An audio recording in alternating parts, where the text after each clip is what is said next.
Hello. Welcome back to my channel.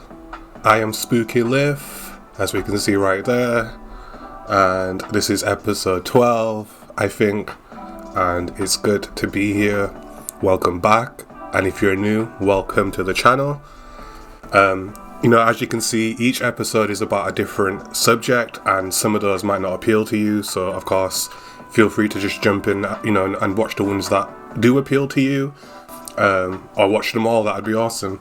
Make sure to like and everything, and show your support if you do support, and if you don't, and if you're not happy with the stuff I'm saying, or if you disagree, don't forget to leave a comment, tell me why you disagree, and I'll be addressing and debating people as they present their opinions and arguments. But welcome to my channel, welcome back. We're here again, and today's subject is going to be a bit different from the other stuff. We're not going to look at too much news today. Instead, I want to just take some time to talk about, first of all, something that just irks me personally, something that just kind of does my head in as in my world, and then I'm going to talk about the other side of that, which is the exploitation part, which I think affects a lot more people, whether they realize it or not, and that is parasocial relationships with influencers and celebrities. And then the part that bothers me personally is advertising and marketing, and more specifically deceptive marketing, which is incredibly prevalent. And for me personally, when I'm watching something and an ad pops up, or I'm browsing a website, when I see certain adverts, especially the really sort of patronizing and the sort of more deceptive stuff, for me personally, it just annoys me. I almost feel offended by them because of the way they're kind of presenting themselves, and just how sort of manipulative and deceptive these advertisements can often be. So that's what we're going to focus on today, is advertising, marketing, and then how influencers and people are developing these parasocial relationships with these influencers, and then how those influencers and how these advertisers are kind of cashing in on this parasocial behavior, and kind of just identify it and kind of point it out, because I just get the impression and the feeling that a lot of people out there probably don't realize that they're victims of this dynamic, and they probably don't realize it quite simply because the way it works and the sort of mechanic of it isn't necessarily obvious. It might be more obvious to people who are themselves influencers, or it might be obvious to you if you've encountered this kind of thing before. But I think for a lot of the people out there, and I'm going to be going off of sort of the statistical aspect of it, which is that the sales these companies are making, the fact that this practice is so prevalent and so popular, and it's popular because it is working, and statistically speaking, most of the people out there engaging with these influencers are victims of this. And, one of the hardest things for a person to kind of admit, whether it's because of ego, which is often part of the problem, or whether it's more because of I guess it always boils down to ego. But ego is such a scary word. People act like there's some inherent problem with a person for having an ego, but at the same time, every single one of us, in some degree, some amount, has an ego. And pretending like it's some kind of scourge or blight on humanity to have one is ridiculous too. There is such a thing as an overinflated ego, but having an ego and having feelings of shame and embarrassment are completely normal. We all have it, we all experience it. We don't want to be singled out, we don't want to be made to look stupid. We want to look our best, we want to present ourselves in our best, the best version of ourselves. And it's perfectly normal and healthy to have these egos, but at the same time, the ego can become a problem when people are too afraid to kind of take a blow to their ego and admit that maybe they were duped or deceived in some way. And I think that's what drives a lot of this stuff and makes this conversation so hard to actually have, is simply the fact that people don't want to feel as though they've been deceived in some way, especially not when the deception's being done by by entities, influencers, companies, that these people may in fact enjoy the product, or they enjoy watching these influencers and tuning into the content, and then might be turning a blind eye to the deceptive stuff and maybe falling victim to it without realizing that actually the same influencer whose channel you're enjoying is actually the individual who's also deceiving you. It can hurt because we build these parasocial relationships with celebrities and influencers. And the important thing to remember is, while this conversation's kind of becoming a bit more in vogue, this idea of a parasocial relationship has existed, for as long as we've had celebrities. People become household names because people bring those names into their household. It's not an accident, right? And it's the classic stories you hear, like a celebrity gets ill and people are crying. People are out in the streets upset. People are dedicating time, energy, and resources to to pay tributes to these individuals, and all of that's being done not because not because the celebrity has necessarily done anything to earn it, not because these people actually know these celebrities, but because they're taking these situations personally, because they perceive their relationship to these celebrities and influencers as part of their own actual family. And we've heard the classic horror stories of celebrities being attacked, targeted, stalked, because some of these people can take this to the extreme and feel a sort of sense of entitlement to have an interaction with these influencers and celebrities, because they wholeheartedly do believe they have this relationship with them. And it's a really toxic thing to exist anywhere. And obviously when it gets to those extremes, it's reprehensible. But it doesn't have to go to those extremes to be problematic, and it also doesn't have to be that extreme to be exploited. And now, as we're gonna, sort of look at this subject and sort of look at some of these marketing tactics and these adverts and this whole way of kind of selling products these days, what we're gonna notice and what we're gonna see is a trend of these. This particular type of relationship is kind of the driving force of modern day marketing. And I'll explain why that is the case. So, welcome back to another episode. Once again, I'm SpookyLith, and we're going to dive in on the subject of advertising, marketing, and parasocial relationships, and how those things kind of link together, and why it's a toxic mess right now, and why we should be definitely putting more of a focus on this, not just for ourselves, but for our youth. Because we should already know this, but the youth have always historically been targeted by like advertising and marketing. It's that classic case of, the kids see something on TV, then nags their parents to buy it. These are all things that have been exploited for a very long time. And this kind of thing will never change unless we as people start raising these issues and get things in place to stop this kind of practice from happening. So, I'm sure a lot of people hearing that are wondering, whoa, like what's about to happen here?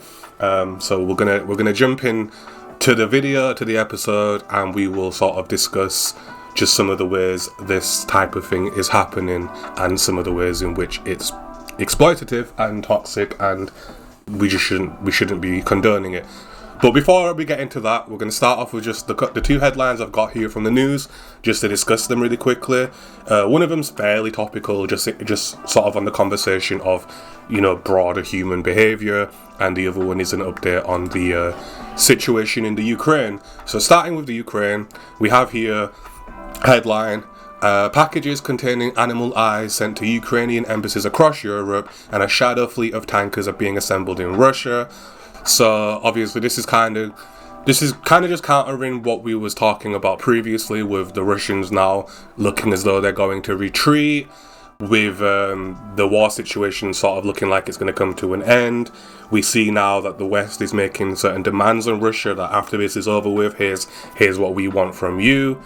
And obviously Russia are looking at this like, no way, we're not going to accept this. But obviously the West, seeing the position that Russia's in, seeing that we now have that kind of leverage and advantage, we're pushing this point, and I'm sure now Russia and Moscow are starting to realize the kind of pressures that are being placed onto them as a result of their own actions.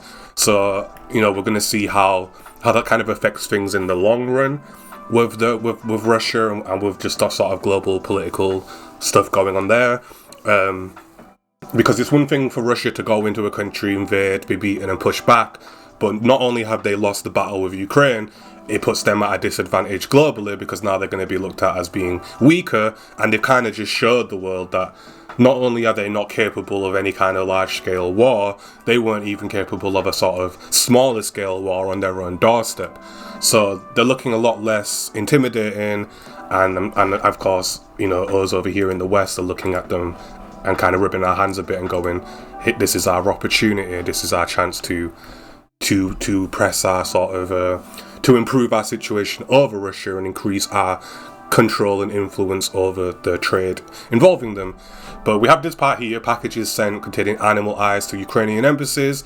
Obviously this is some kind of mafia style intimidation, kind of almost threatening behavior, and it's just something that's kind of telling us that, look, even though this war might end, Russia are obviously not going to just lay down and just be okay with their defeat. We're going to obviously see long-term effects. Russia's going to obviously be quite bitter with the situation, and we can see that they're going to continue to target Ukrainian officials and agents and whatnot even after the war's over, because of course, in this world there's no such thing as just humbly taking a defeat. So we see here there's cases of letter bombs, false letter bombs, letters containing animal parts, and just this general targeting of sort of the politicians of the Ukraine. So again, while we are seeing this Russian retreat, it's important to also remember that just because they're retreating in terms of their military doesn't necessarily mean they're going to back down and accept their position. Just with sort of how they look and just with the politics in general. So again, we've got to pay attention, and we've got to continue to look out for our allies and our friends, because at the end of the day, Russia, one thing they're historically known for is using sort of underhanded covert tactics to try and get what they want when they can't get it through other means. So interesting stuff, definitely need to pay attention to that, and just let's hope that these politicians and these MPs are able to keep themselves safe while this is going on. You know, there's always a consequence or a sort of aftershock of war. Even if the actual fighting's over, it doesn't mean the war's over. So keep our eyes peeled for that, and we're hoping for the best as always. So on to our other headline for the day. Because of course the weekend's always slow news-wise. We tend to get the bigger headlines on either a Monday or a Friday. Typically, they say Friday is the day news goes to die, because people party over the weekend and then by Monday they've forgotten. But we do have one here, and it's not exactly a big headline right now, but it's simply that molten lava is threatening to block main highways as tourists are flocking to catch a glimpse of the erupted volcano. And there's not really a whole lot to say about this other than it's just classic, I almost want to call it privileged human behavior. Just this idea that, you know, these tourists want to go see this volcano and will stop at nothing to get there, and then of course they're running headfirst into an unfolding dangerous situation, and there's a real possibility that they might find themselves stuck there in this situation. And it's the kind of thing, you know, us who stay at home and read these headlines kind of scoff and go, you know, silly people, silly humans flocking over there to try and, you know, thinking they can beat nature and thinking they've got an entitlement to be somewhere that's considered highly dangerous. And, you know, it's just that classic thing, isn't it? And it's one of those where if they do end up getting stuck, people are just going to say, well, it serves you right for running into such a dangerous situation. And in a lot of ways that is true. At the end of the day, as much as this natural event, you know, it's kind of like a rare thing, and it's not something everyone gets to see, and of course there's a lot of interest and a lot of reasons for people to want to be there. You know, showing up to an active volcano to take a selfie just to find yourself stuck there isn't exactly a big brain move, and it just would be nice to sort of see signs of people being smarter than that. But of course, as we have throughout history and as we probably always will, we're simply seeing that, well, there's always going to be a percentage of people who kind of ignore logic and common sense and throw themselves into these dangerous situations, not necessarily realizing that, yes, of course, your life is in your hands, but also, if you do get stranded, if something does go wrong, there's other people who then have to come in and pull you out of there. And is it really fair on those people who already have difficult jobs to have to rush in and save a bunch of tourists who wouldn't take no for an answer? And we hate to hear stuff like that. It's always, you know, it's always situations that no sane person should be running into, unless, of course, you know, like with a hurricane or tornado, you're actually a scientist who has a good reason to be there. If you're not a scientist, if you're not the news, there's really not much of a reason for you to stick around. Yes, it might look cool, but at the end of the day, with, you know, it's all well and good if it is just in your hands to keep yourself alive, but it rarely is. There's always people on standby having to look out for you, and if you do get trapped, who is it then who's going to get you out of that situation? It's not going to be you, is it? So it's kind of on theme with what we're going to be talking about, and it's just this idea that people don't necessarily make the best decisions, but in their minds, they're probably telling themselves, I have every right to be here, blah, blah, blah, and all this stuff that, when you actually look at the broader picture, really isn't true. And, you know, there's no reason whatsoever for anyone to be allowed to go anywhere near this. It's just putting lives at risk. It's just because it doesn't, like, again, can't stress it enough, it's not just these people who have gone there's lives that are at risk, but it's also the people who are on standby just waiting for something to go wrong, who then have to rush in and put their lives on the line to pull you out just because you wanted to see some smoke and some lava, right? I get it. These things are rare. They're cool to look at. Everyone wants that selfie for Instagram, and we want the internet points and we want that recognition. But at the same time, if you're okay putting other people's lives on the line for your own little personal benefit, then I think you really do need to take a look at yourself and think, why is it you're actually doing this, and should you actually be doing it? We love the idea of freedom. Of course we do. We want to be able to do anything we want, but sometimes we as a species do have a habit of just being a little bit ridiculous sometimes. So if they do end up getting trapped, which we might see in the headlines in the coming days, we don't know what's going to happen, but there's going to be a lot of, well, duh, and told you so's, and that's what you get's coming from it.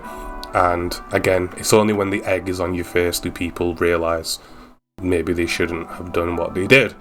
But, we hope everyone gets out safely. We don't want that to happen. It's just the fact that these people are throwing themselves into harm's way for what we can literally see is little more than some selfies. And it's daft. And it's just a continuation of this social media culture that we've had for as long as we've had social media and internet points. So interesting stuff. Hope everyone makes it out safe. Not the brightest move, but sometimes you can't convince people even when it's really obvious. Even when it's something really obviously dangerous, people will still rush into it head first, because whether these people think they should have freedom or not, and whether these people want to call themselves adults who can do whatever they feel like, they sure as heck like to not act like it and love to act irresponsibly. And of course, it's always somebody else's responsibility to fish them out of it. So anyway, good luck to those people. I want to call them brave, but I don't even think we can call them brave. I think it's just kind of daft. I can understand the appeal of wanting to see it, but really, you do have to, if you are an adult, then you should have enough sense to know that it's not just you who you're putting at risk when you do stuff like this. So, anyway, just something interesting. There's never much news on a weekend anyway, but just something that's going on, and it's just a nice example of people just not being able to help themselves, even if helping themselves would be the more responsible thing to do. So that's a couple of headlines. We're now going to move on to the main subject of this video. Well, actually, no, we're not going to do that just yet, because there's something else here I wanted to talk about, and it's something we spoke about in a previous episode, and it's just this idea of this cost of living situation. This is coming out the UK again, so it's, this is something we are dealing with here right now. But here we can see a situation where a person is earning 1.9k for their take-home pay, and they're shopping around for apartments. We're in a city centre, and this is actually in the north too. I was talking about the difference between the prices up north and the prices down south.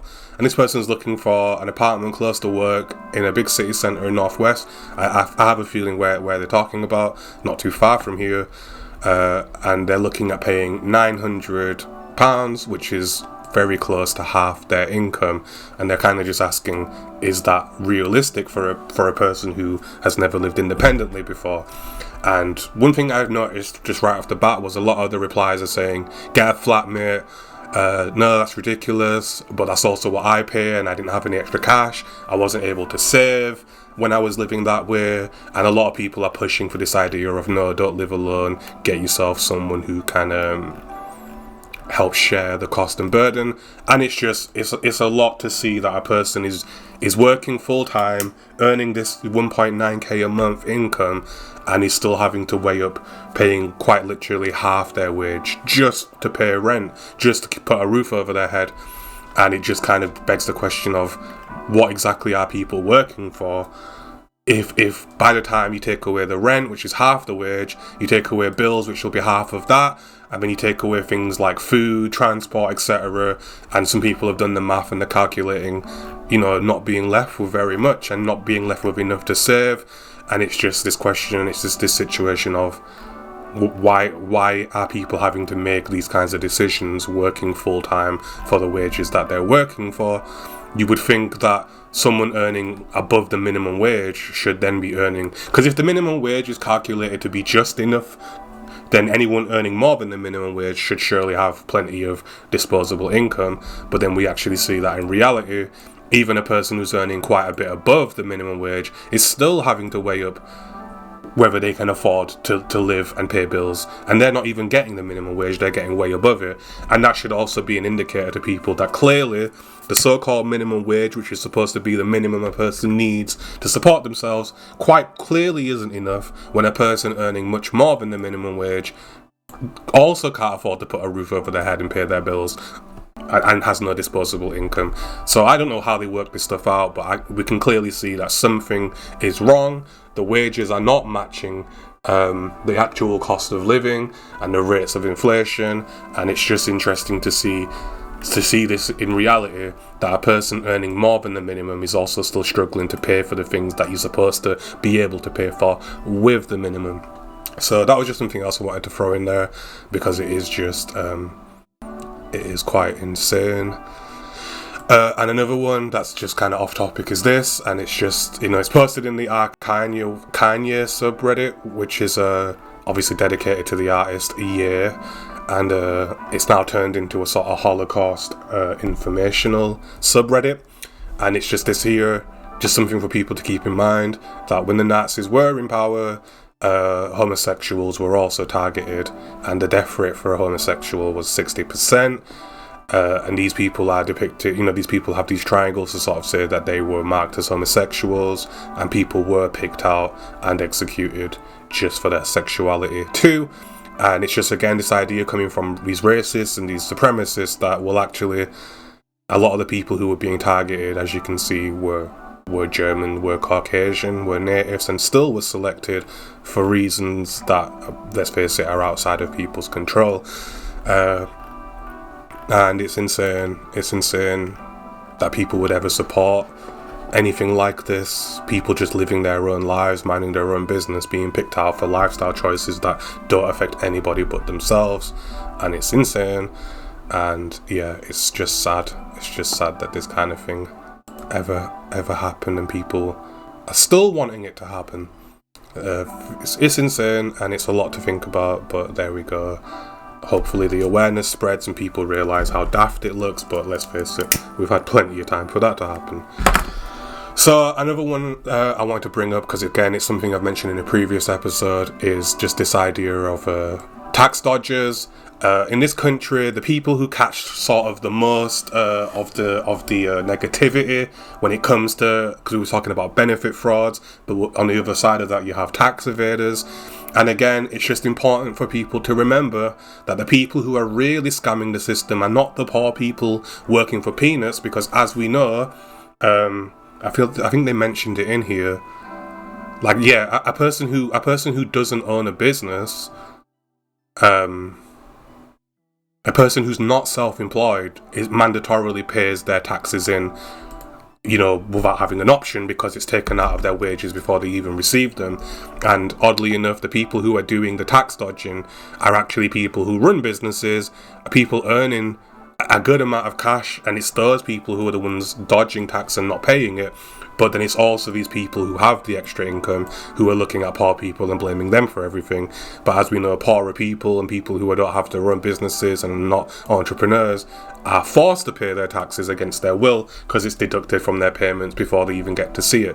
And again, the people really scamming the system, believe it or not, are actually the people who have the money and have the income and simply don't declare it and therefore don't pay taxes on it.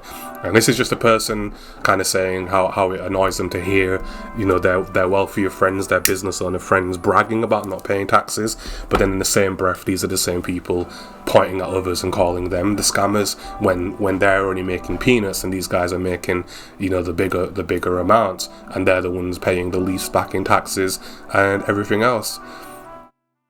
And it's insane. Of course, as this person's identified, there's definitely people with their own businesses that do pay taxes, but it's just important to remember that the biggest scammers of the system are the people earning the most money and then still not paying their tax. And just try to remember, people lower down, people who are just working their 9-to-5s, they're paying taxes completely against their will. It's not the poorer people's taxes that the system's missing. It's actually the people who are making the extra money and then finding ways to avoid paying tax on the income that they are actually making, who are really scamming the system. So again, the perception's backwards. It's all clever how they've done this. The media does this, and the people making this money, they don't want the attention on them. And it's understandable, because I'm actually a believer.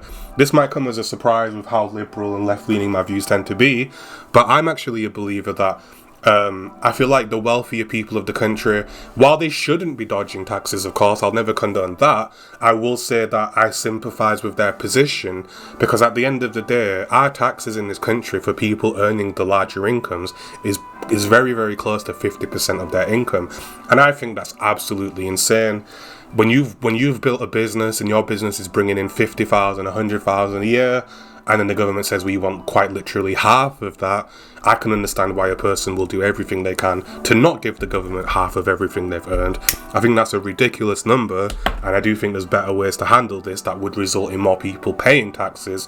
So don't get me wrong, I sympathise with these people, but we do have to stop pretending that the problem is poorer people who are barely earning anything and are forced to pay their taxes anyway, and we do need to start realising that it is the people earning more who are the ones that are actually dodging paying their taxes wherever they can. Yes, I do think they've got not a fair reason, because taxes are taxes, right? But at the same time, I can sympathise and I can understand why they try and avoid it. But at the end of the day, it is those people that are avoiding paying their taxes and their fair share, or because they're not just paying. It's the problem with charging so much in taxes is that people not only no longer pay the full amount, but they also then no longer pay their fair share either, because they end up dodging way more tax than they should be allowed to. As opposed to just paying a more reduced rate. And it's unfair to the rest of the country, especially lower income people, because lower income people don't have the capital to make up for the shortfall in taxes. And I think business owners, I think a lot of these people who are running businesses earning this money forget that no matter how you spin it, the money they're earning is in fact coming from these lower income people, because they're the ones buying their products to make them wealthy in the first place. And the whole point, the whole way the economic system's supposed to work is that money is supposed to cycle back around and get back into the hands of the people ultimately through taxes and through other businesses and expenditure. And I do think wealthier people forget that part of economics. I understand why. Again, you've worked so hard to earn this income, you don't want to let it go. But the whole point of trickle-down economics, the whole point of the whole workings of the economic system are literally based on the idea that the money is supposed to go back around, and instead it just sits in offshore accounts and no taxes are being paid and the money never gets cycled. And then we feel the effect when we're having cost of living crises where no one can afford anything, and then these business owners do start to realise, well, actually no one can afford to buy my stuff anymore, I'm not getting any wealthier, and how do I fix this without paying my taxes? And the answer is, well, you can't. The whole point of taxes, the whole point of the system is that the money's supposed to cycle, and if you hoard the money offshore and never touch it, the money never cycles back into the economy, and everybody is overall poorer as a result. But like I say, I do sympathise. Paying 50% of your income is absolutely disgusting. No one should ever be comfortable with that, because you are earning that money. It is your product generating that income, and being forced to give 50% of it to the government would leave a bad taste in anybody's mouth. So it's a tricky situation to deal with. The rich want to be rich. They don't want to make all that money and then not have anything to show for it. At the same time, no one makes money if no one has money. And these are the realities of the economic system that obviously need updating. And we need to really look at how this kind of thing works. Because there is the American approach. Of course, whenever things get bad economically, what do the Americans historically do? They just print more money. They take more, they put more money into the system so that there's plenty of money to go around. But of course, as we know, that can have long-term negative effects if it's not managed correctly. But at least they're trying to address this problem, keep the wealthy wealthier, and also make sure there's enough money flooding. But here in the UK, we tend to not do that. And of course, we've now found ourselves in a position where people are poor and people can't afford to pay for things.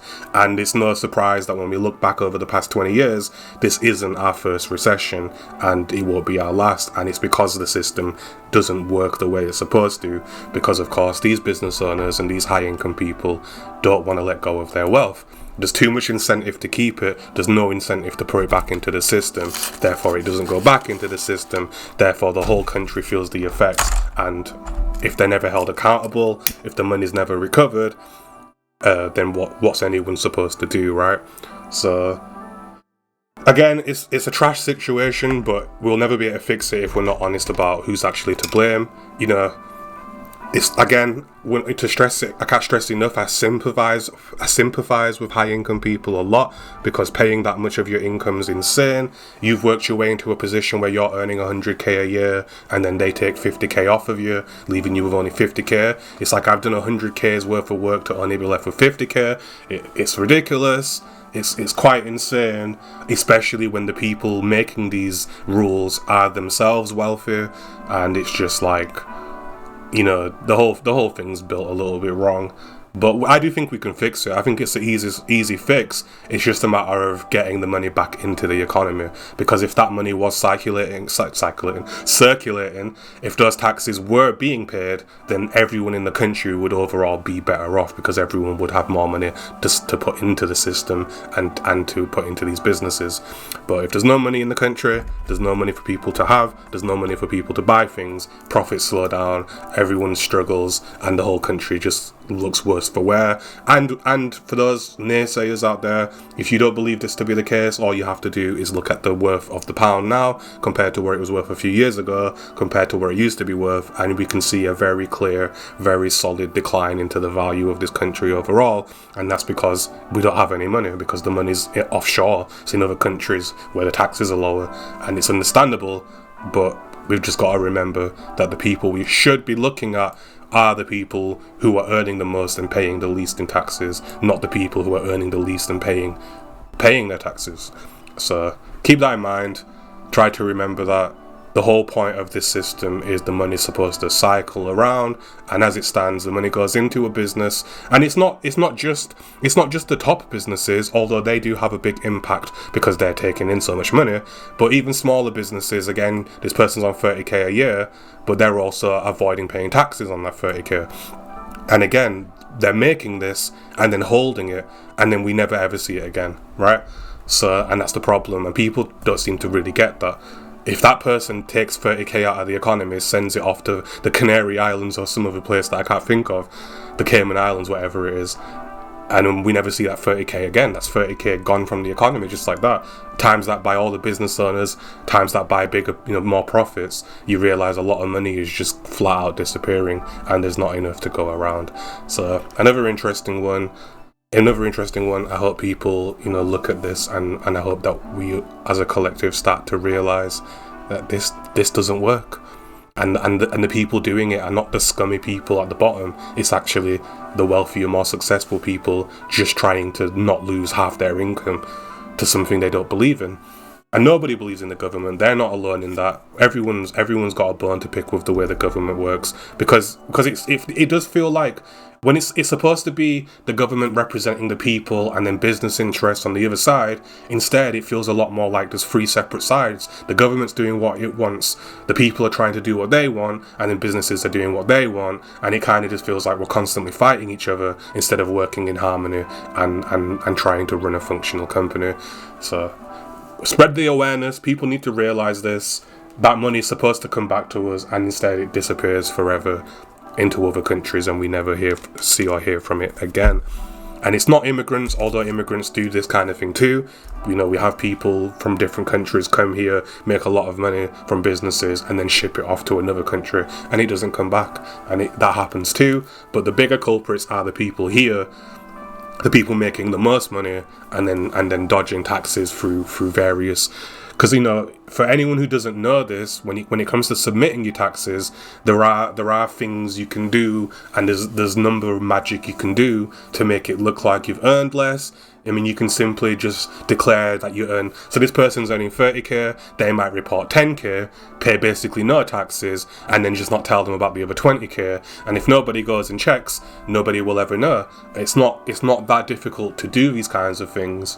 And then there's also things you can claim where you don't have to pay tax on it anyway. And there's just ways. This is why you have accountants and you have these people who can work the system and ensure that you're not paying what you're supposed to pay, basically. And if you don't know how it works and you've never dealt with it, because again, the 9-to-5 people of the country, the majority, they literally get their money taken before they even get to see it. So they don't even have an option to dodge taxes. It's just taken from their wages before they ever get to even look at their wage slip. So just try to remember who are cheating the system, and it's not scummy people. It's not plebs at the bottom scamming the system. It's actually the business owners and the wealthier people who are scamming the system, so to speak. So keep that in mind, and I hope that we eventually figure this stuff out. And it's not a matter of eating the rich, because again, you have to understand their position. If you work yourself into a position where you're earning 100k, and then someone comes along and says, now give me 50k, you're going to feel very cheated, and rightfully so, because that's a lot of money to be earning, to then be told you've actually only earned half of it. So it's a difficult situation, and hopefully it gets a bit more attention in the right places. And with that, we've now got the last one on the Reddit post. And it's this one here. Shout out to all the dads that are eating like this so their kids can eat at the table at home. Nice and wholesome, you know, the working man providing for his family. But this is something that's going to come back and be a bit more relevant when we start talking about this sort of parasocial situation. So that was the intro to the episode, just looking at some of the headlines and just some of this stuff. It's calling back to some previous episodes. But again, we'll probably dive into a lot of this stuff deeper on another episode. But again, it's important to just remember your place in society, you know. Remember that you are in a society. Does that mean we live in a society? But like, we really do. And you are a cog in a machine, and every cog needs to do its part for the machine to function. And yeah, anyway. So moving on now, we're going to move on to the main subject of the video, and that is advertising and scam adverts, and just, you know, we'll get into it. So now it's time to move over to the main topic. So this is something that it's a personal thing for me, really. You know, the masses clearly don't agree with this sentiment, and I know that, and we know that, quite simply because these practices are not only still around, but they've been around for a long time, and they're kind of going stronger than ever.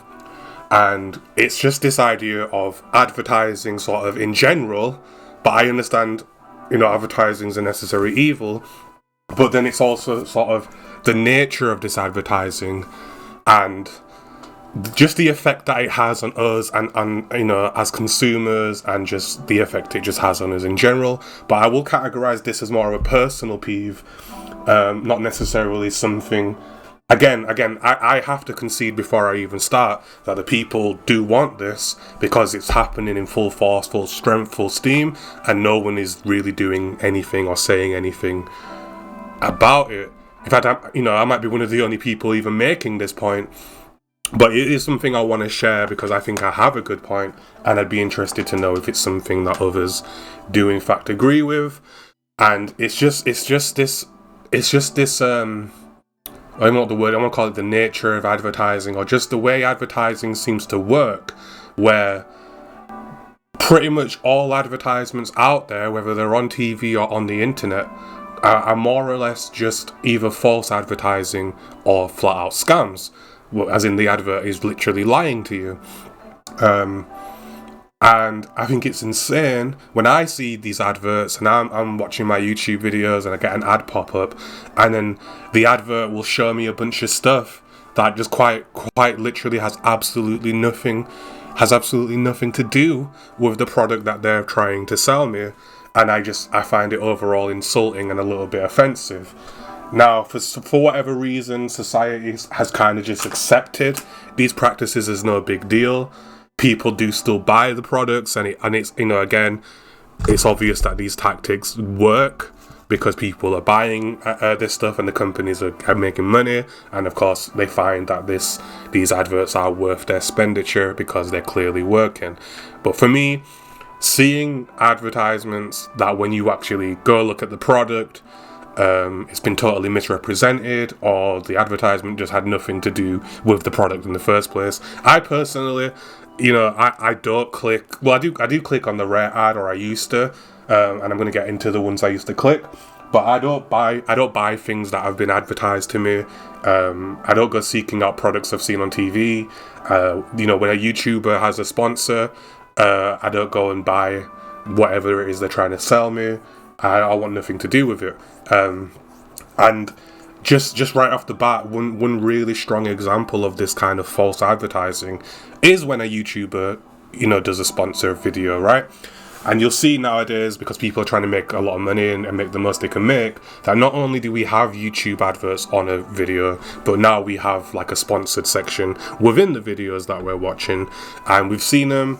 It's always, so-and-so VPN, whatever mobile free-to-play game, or whatever it is they're trying to sell you.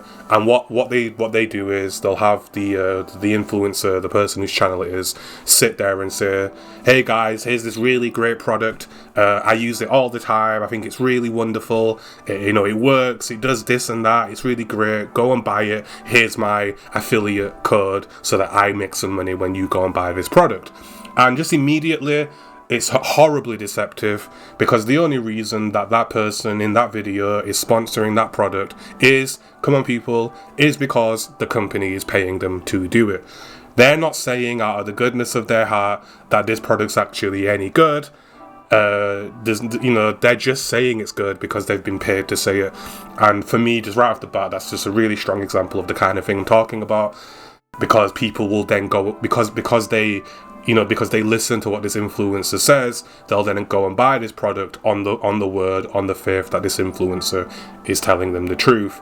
But again, they're not. They're telling you it because they've been paid to say it. And when someone's paid to say something, it doesn't even matter if they actually use the product or not, because they're being paid to say it whether they like it or not.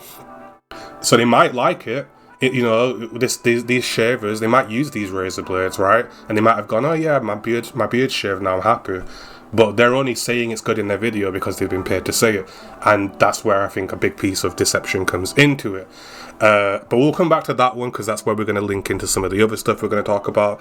But another example of this kind of deceptive marketing is when an advert is showing you stuff on the screen that ultimately has absolutely nothing to do with their product. So some of this, I should really get some examples up on YouTube, but I don't really know how the whole content claiming thing goes. So I want to be careful. I want to be careful with that kind of thing. But it's just silly things like when some kind of sweet, some kind of confectionery advert, and it has people, in the streets, and they'll eat the sweet, and buildings will explode with loads of vibrant colours. and a big rainbow will fly through the streets and lift people up, and they'll be flying through the sky, and they'll be like, oh, because they've eaten this sweet, this confectionery, and now everything's wonderful and colourful, and think people are flying and everyone's really happy, and it's like, buy our sweet. And it's like, I don't understand how people see that and don't just get completely offended by it. I find it so deeply insulting. Or like a beer advert. Well, I don't know. Beer adverts are not really that bad because they're usually just someone in a pub or a bar having a drink, and it's just like, I don't know. I can't think of any extreme beer ones, but just products in general where they show something in the video that just has nothing to do with what they're selling you. You know, an honest confectionery advert would have a person eat the sweet and go, wow, that was really nice, right? And that would be it. Here's the product, here's where it's made from, here's what it looks like. Here's someone who's enjoying it. Great. But even then, having a person who's in the video, a paid actor, pretending to enjoy a sweet because they've been paid to do so is actually rather deceptive. But, you know, that would be a lot more honest than all the flying rainbows and pink elephants that appear out of nowhere to try and tell you that this product is amazing. There's plenty of other examples, you know, perfume adverts where there's like a supermodel walking around and people are taking pictures and blah blah blah, and then they're like, we're selling a perfume, and it's like no one smelled the person the entire video, they just were walking around doing irrelevant stuff, and and again, a lot of these adverts are kind of just using the whichever celebrity or whichever model they brought in for the video to just endorse their product, and you should just buy it because this person agreed to do our advert. It must be good, right? If so and so model walked around in the video for us, it must be a good product, right? Or like a car advert with a celebrity driving it, and it's like, hey, a celebrity is driving this car, guys, come and buy it, like, and that's the whole premise.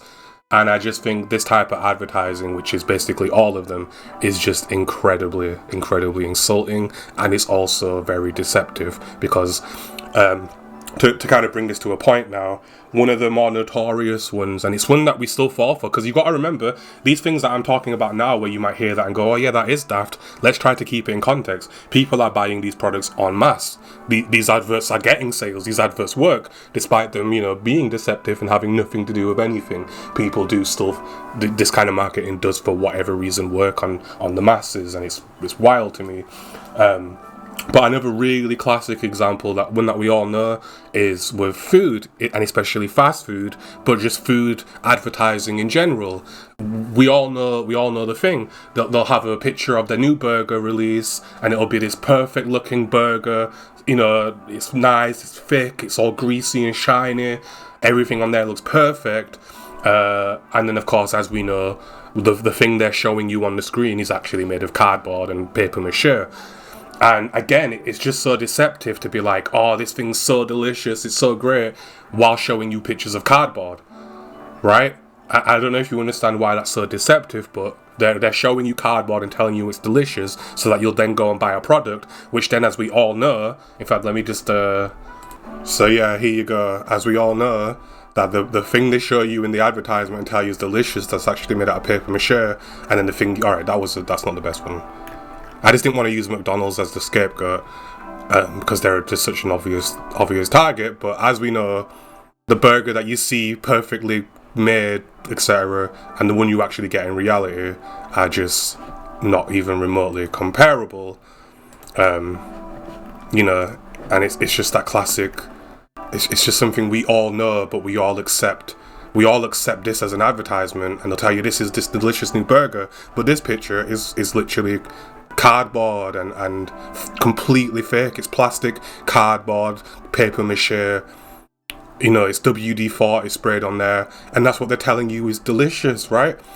And the real sort of catch of it for me as well, and the thing that makes it that little bit more insulting isn't just because the actual product is going to not look like the cardboard product, but it's also the fact that, and this is why I didn't really want to use McDonald's, but McDonald's is actually really tasty, and we love McDonald's, and we love to buy it, and we buy it en masse in massive numbers because, yeah, the food's not bad, right? But the advertisement is just so fake. It's just so insultingly fake, right? It's fake to the point where the burgers in the pictures are not even made of food, and they're showing you this non-food, this cardboard paper mache product, and telling you it's delicious. And while the actual burger might taste like a burger when I go buy one, it's just not what they're actually showing us, and it's deceptive. For me, just to offer the alternative, the best kind of advert would be where they just show you an actual burger and go, hey, it's delicious, we got a new one out. That would be really honest, and I'd go buy the new burger because I enjoy knowing there's a new product there. But then it's like I get offended when I see the stuff they're trying to say where it is when it's literally nothing like that, and it could never be like that. And this is the catch. It's not a case of, oh, this was just an ideally prepared burger and then this particular chain's messed it up. No, this is actually made of paper mache. Like, you could never get, their burger would never look like this. They couldn't make one look like this because because this burger is made of cardboard and paper mache, right? Like, some of these are obviously jokes. Like, some of these, like, that's obviously not the same burger. But, it's something we've all known, we've all seen a million times, and it is true. The pictured burger quite literally is made of paper mache, cardboard and paint and other non-food items. And this is what they're showing you and saying, come buy our magical cardboard burger. Whereas the actual food is significantly lower in quality, and we still go and buy it and we still eat. And I think this is why people turn a blind eye to it. Well, I do like a McDonald's. Yeah, but you shouldn't be tolerating these kinds of practices when they're advertising this stuff to you. It's insulting, it's offensive, and it should have to say McDonald's Big Mac advertisement, this is made of paper mache. Like, why are they not forced to say these things when they're shoving this stuff in our faces constantly? So it's just a good example of how they're using deceptive practices to increase their sales. And the whole point of showing you a paper mache version is that it looks better, therefore makes you hungrier, makes you more likely to desire it, because that's much less attractive to the eyes, even if it does in fact taste really good. And it's just an example of the kind of thing that they should not be allowed to do. They should not be allowed to show you a piece of cardboard and paper mache and tell you it's food. Yes, it looks like food. It looks like food, but this right here, this image, this thing that they show you and say this is our new product, is made of cardboard. And that's the part that matters. It's fake. It's made of cardboard. They're advertising and showing you a product, telling you it's delicious, when it is in fact made of cardboard, and the actual product looks nothing like that and could never look like that, because this is made of food, this is made of cardboard. They should be forced to show you the actual product regardless of how aesthetically pleasing it actually turns out to be, because that's where the false advertising comes into it. Yes, the real product isn't as aesthetically pleasing, but that's also actually what they're going to be selling you, and they should be forced to show you the product that you're actually going to buy. So that's just one of those classic examples, one that we kind of all know about, but yet we just tolerate, for whatever reason. We just allow these companies to do that and advertise cardboard and tell us it's delicious, right? And it's just the kind of thing that I do find insulting, and it's the kind of thing that for some reason we tolerate as a society when we have no business doing so. So that's just an example of how sort of deep, because obviously companies like these fast food companies and these car and perfume and companies and all these other things, they're kind of older and bigger companies that have been around for a very long time, have been very successful, and are more or less household names. And let's face it, McDonald's doesn't need to show you cardboard food at this point to get you to buy their products, because we buy them in such large numbers. Why do they even bother, right? They do it because they're allowed to. But on the other side of this now, we have the modern era of advertising, which is obviously your Facebook advertising and your Google advertising. And this is where things get a hell of a lot sketchier. Because there's so many things to even say about this. The quality control and and this is what we're going to focus on, the kinds of adverts that Facebook and Google will quite literally allow people to post completely, consequence free. So I've got a couple examples here, first of all, just to sort of set the tone. And this is the kind of adverts that you can log onto your Facebook and you'll see in your feed, and as you'll find out if you try and go ahead with it, is nothing but an actual literal scam. And this is where we're getting into the shadier side now, because it's one thing, because the kind of adverts that are on TV, is that's where you're going to see your McDonald's adverts. They're insulting because it's McDonald's. They don't need to show us cardboard food to get us to buy their product. It's just for the insult and no other reason, right? Look at these dum-dums. I'll show them cardboard and tell them it's delicious, right? But then we have the online advertising community, and it's so much worse. The kind of adverts that are allowed on there, because again, we have one here. Tesco's being a UK supermarket. £85 Tesco voucher giveaway, celebrating blah blah, hurry up and grab one, free vouchers galore, blah blah blah. And this is a Facebook approved advertisement. Facebook's putting this on people's pages, and as those who have ever seen an advert similar to this know, that when you actually follow these links, it literally leads you to a scam, a phishing scam that takes a bunch of information from you in a survey, puts all your details on a database, and it gets passed around to further marketing and scam companies, and that's where you start getting cold called for various insurances and a bunch of other stuff that you didn't sign up for, and you're only getting them spammed at you because you tried to win this voucher, right? So we know these are scams. We've all clicked them because the first time you see them, because this is where we're getting into the shady side of Facebook. We assume naively, but also completely reasonably, that a company like Facebook, a company like Google, who are so big, household companies, would never show adverts that are scams. And as we actually realise and discover when we see these adverts, they are 100% advertising scams to you on your Facebook page, and you can report them and everything, as you probably have in the past. And guess what? Those adverts still persist to this day. So we have another one here. So this is another example where they'll tell you, look, we have some kind of product. It's because it's a sponsored ad. We have some kind of product. Time is limited. Buy them as quickly as you can. $98 on your couple in stock. And then what happens is you click these products where they're supposedly selling something for way below the usual price. And what happens is, well, a couple of things can happen here. The one I've seen most commonly is it'll be like iPhone, 50 quid, $50, right? And you go to buy it, and then the shipping cost is like $100, $150, right? And again, it was just a blatant lie to sell you an iPhone for whatever the normal price actually would be. That might sound cheap for an iPhone, but it's just an example. But when you actually factor in the costs that they then add once you've clicked through to their website and tried to process your basket, you'll find that there's a bunch of extra costs and charges on there, and bringing the price up to something a lot more normal and realistic. And it's a sponsored ad. It's something Facebook will push for, but ultimately just results in you potentially getting scammed out of your money. So I did just take a second to actually go visit this URL to see if it was still active, but it just links you to a Chinese website that just says Flash Player no longer supported. So it's obviously been taken down, or it's an old website now. But it is just another example. And again, the fact that URL led to some dodgy Chinese site that doesn't work anymore is very telling. And again, here's another example. This kind of advert. His advice will put you in savings, and then you click it, and it'll show you some dodgy video about some apparent strategy, and then they want you to buy in to some nonsense, and then you'll never make any money, and you'll lose your money, and it'll all be your fault because you listened to the dodgy advert.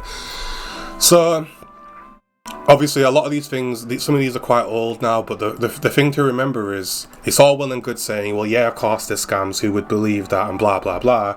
You've got to remember that, well, actually, these adverts still exist to this day. Why do they still exist?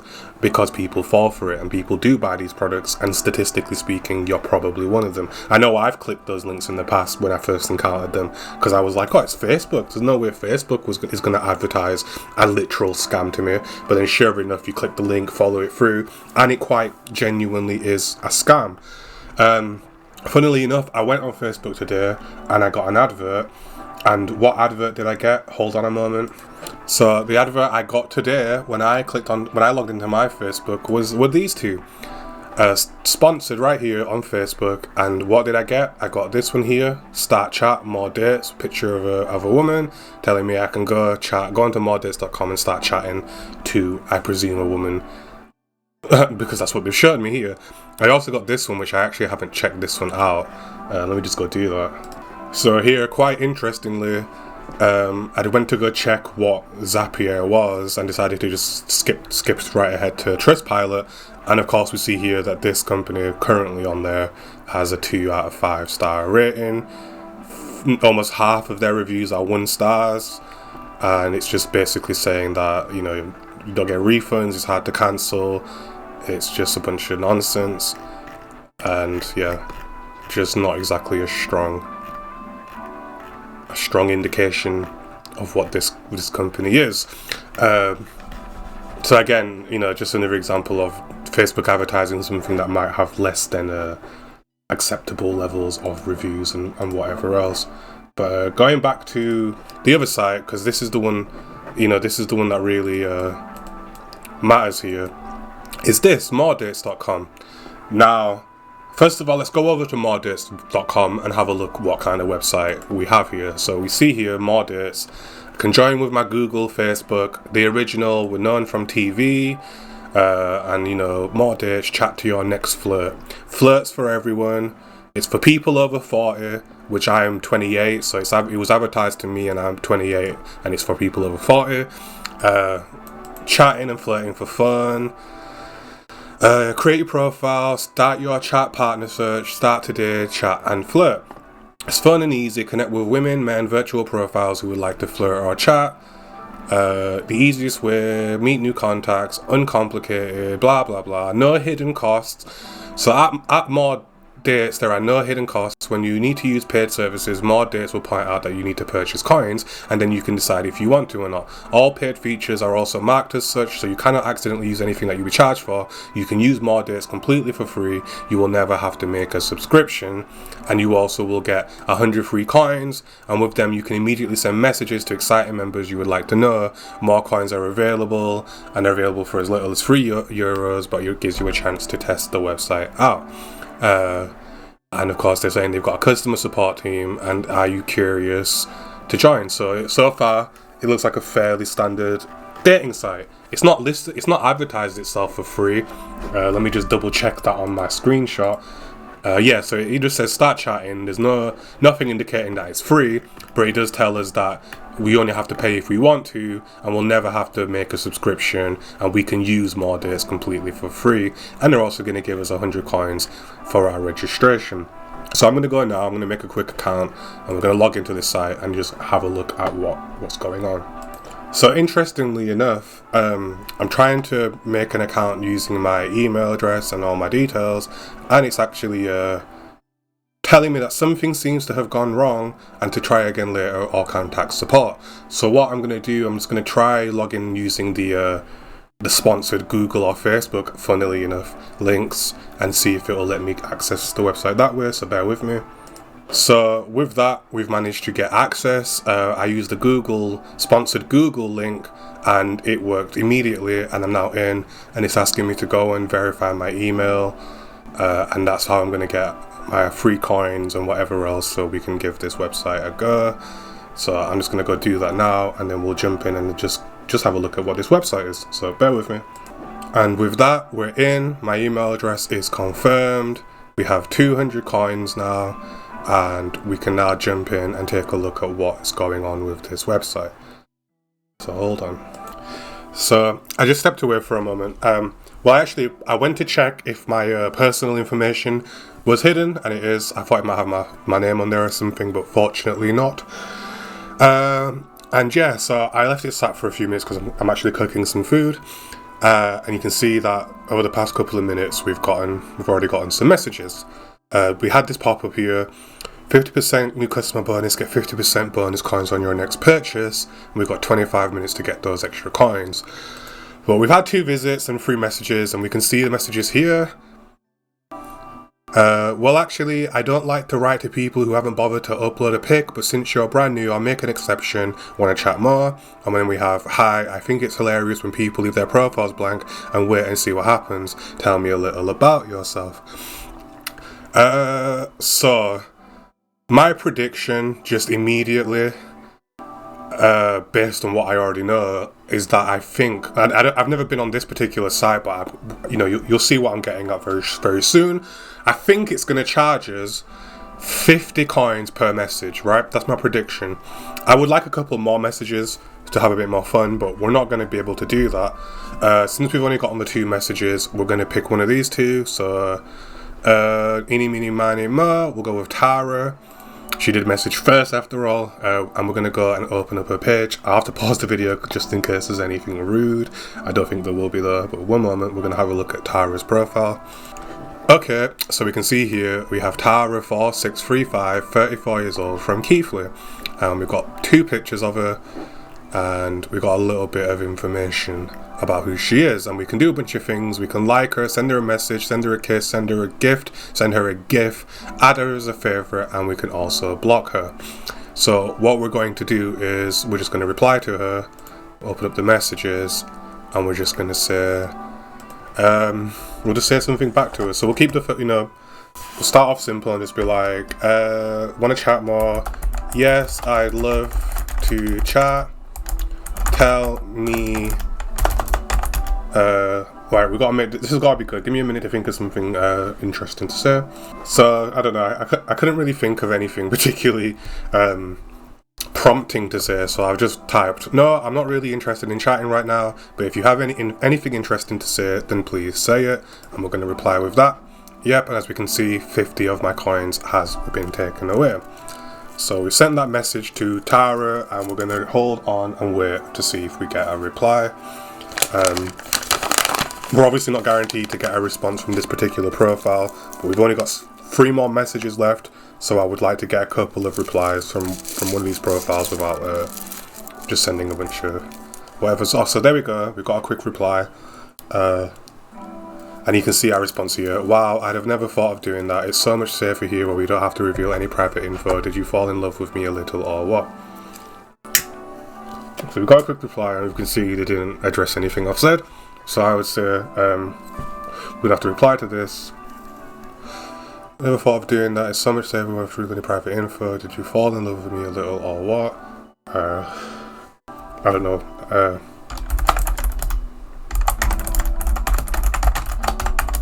Here to fall in love. Just some random responses. As you can see, then there were 50 coins taken, and we now have 2 more messages remaining. Okay, tell me, what do you want on here? How can I help you? 2 more messages here. Tell me what your name is.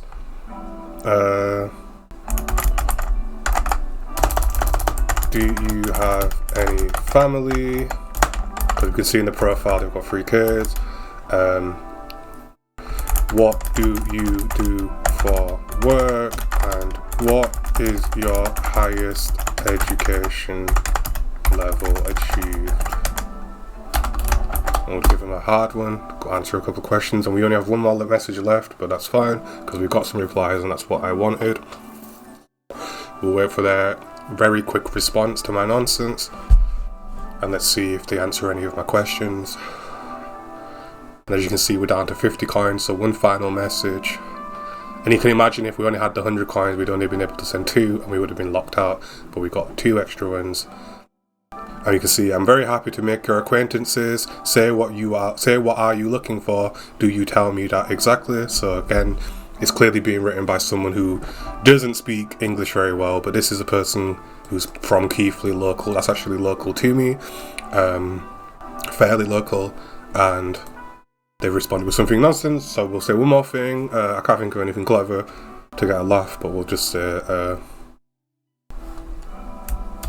we'll just try the same question because I'm interested to see if they can match what the profile says about them. So we'll try 1 more time, and as you can see, we now have no more coins, so that was technically our last message.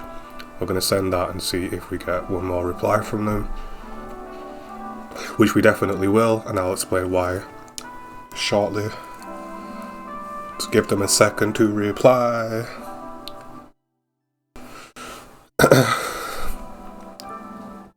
And I'm expecting a quick, there we go. Can you tell me what you think about me? So both good and not so good, and do you know what Tara means? Okay. And now when I try to reply, no, what does Tara mean? You'll see we get this pop-up, and it says, these messages will automatically be sent to members as soon as you have enough coins. And you can see here we have some options. So we have 150 coins for $4.99, 300 coins for $9.99, and we can get 3,000 coins for $99.99. So the basic package for £5 Great British pounds would get us 3 messages, but we also get a nice bonus, so we'd actually get 4 messages. And over here with the £10 package, we'd get 7 messages. No, we'd get 6 messages plus 3, so we'd get 9 messages, and so on and so forth. So for £5, $4.99, we'd be able to send this person 3 more messages. We're obviously not going to do that, but you can sort of see the kind of pricing here. It's 50 coins per message, and the cheapest pack for £5 would get us 3 additional messages, with which we can then receive more barely English responses. Now, I know there's maybe I should have spread those across 2 different chats, just so we can see that this was going to be a trend, but I've spent them all in one chat from this person, Tara, who apparently lives, in the city over from me, and we can see the English isn't amazing. So let's just look at some of the other messages we've received in the meantime. Stop. All new men have to introduce themselves to me before they are allowed to be let loose on the other women. I keep the best ones for myself. Congratulations, SpookyLith, you have qualified. This is a person, again, who's not terribly far from where I live. We have this one here. Hello there, newbie. If you're interested in da-da-da, then get in touch. And one more here. I think it's hilarious. Blank profile, see what happens. Again, all of these are coming from places that are not terribly far away from where I live.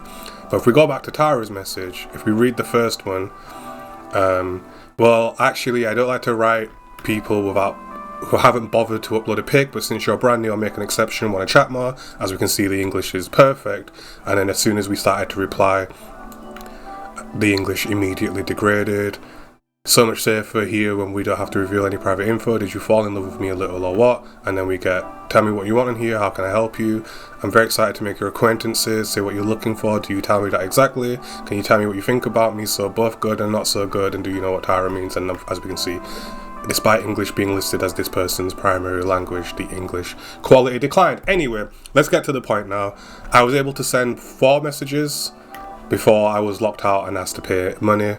It says we can use the website for free, but as you can see, if I try to reply to this person, I end up just getting told I need to pay and buy more coins. So I'm going to do something actually, because I want to push this a bit further.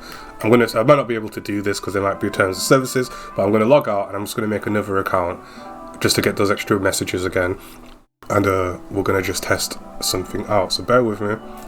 So unfortunately, it does appear they have some kind of IP tracking thing. I should really have used a VPN, but it didn't seem worth the effort. So they didn't give me my free coins when I verified. So we can't really test this any further.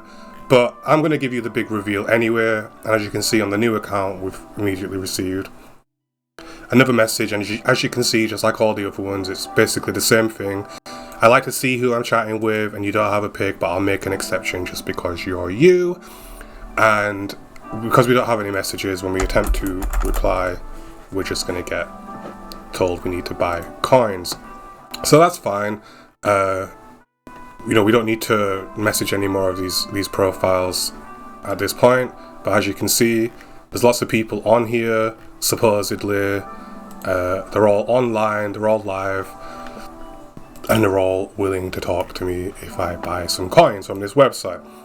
So what we're going to do now is, first of all, we're going to go check something about this website, and it's going to be very telling as to the nature of what this website actually is. So bear with me now. I'm going to log out and I'm going to show you something, and then I'm going to give you the big reveal. So here we are. We're now logged out and we're back on the splash page for the website. And what happened here is we've logged in, and we've gotten a couple of prompt messages kind of saying, even though you don't have a picture and you're new, I'm still going to talk to you if you want to talk. And of course, they're trying to get us engaged in a conversation. And then what we've learned is, despite the fact that it tells us this website is free to use, you could use more dates completely for free. You'll never have to make a subscription. What we find out in reality is that we can't talk to anybody on this website without buying these coins, right? And it says there's bundles available for as little as €3, but what we actually saw was the smallest bundle was actually $4.99 GBP. So off the bat, we already have some lies and a bit of deception there, but it gets better.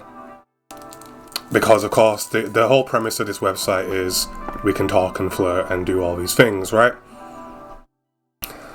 And it even actually says here, get in touch, use the free features, send a kiss or like. With these features, more dates will remain free for you. In order to make direct contact or to start individual real or virtual flirts, you can use the internal messaging function, which costs these coins. Browse the profiles and arrange a hot chat right away. You're completely flexible, you'll never miss on an exciting flirt. It's available for mobile, blah blah blah. And yeah, so obviously we understand what this website's supposed to be. So now we're going to look at the small print at the very bottom of the splash page. And it reads, this website is for 18 plus only. It's optimized for desktop phones and tablets. The website is a social network for men and women who are looking to chat and make interesting contacts. In addition to the thousands of new registrations every day, you will have the opportunity to chat with virtual online profiles in our virtual entertainment world. Although real meetings with them are not possible, the decision whether to meet real profiles is always at the discretion of our members. Please read here the communication guidelines in our terms and conditions. We guarantee that with us you can definitely chat. The registration and creation of your profile is free and many features are free. You won't ever have to get a paid subscription in order to use our platform. And of course the key thing here that we're looking at is you will have the opportunity to chat with virtual online profiles in our virtual entertainment world, and real meetings with these profiles are not possible. So that should really clue you on already. We obviously was getting those messages and we saw that it went from like a perfect English, well-phrased intro message and then it quickly devolved into some kind of flawed, broken English. And now I'm about to reveal to you the secret of this site and many other sites like it, as to what exactly is going on here and why this website's charging us 50 coins per message and all the rest of it. So bear with me and I will reveal to you the truth about this site. So right here, what you're seeing on your screen is I'll look into. Now I've got to be careful. I mean, we can see the name of the website here. This is my dates, and this is obviously based out of New Zealand, this chat. And what we see here is we have customer and then we have moderator.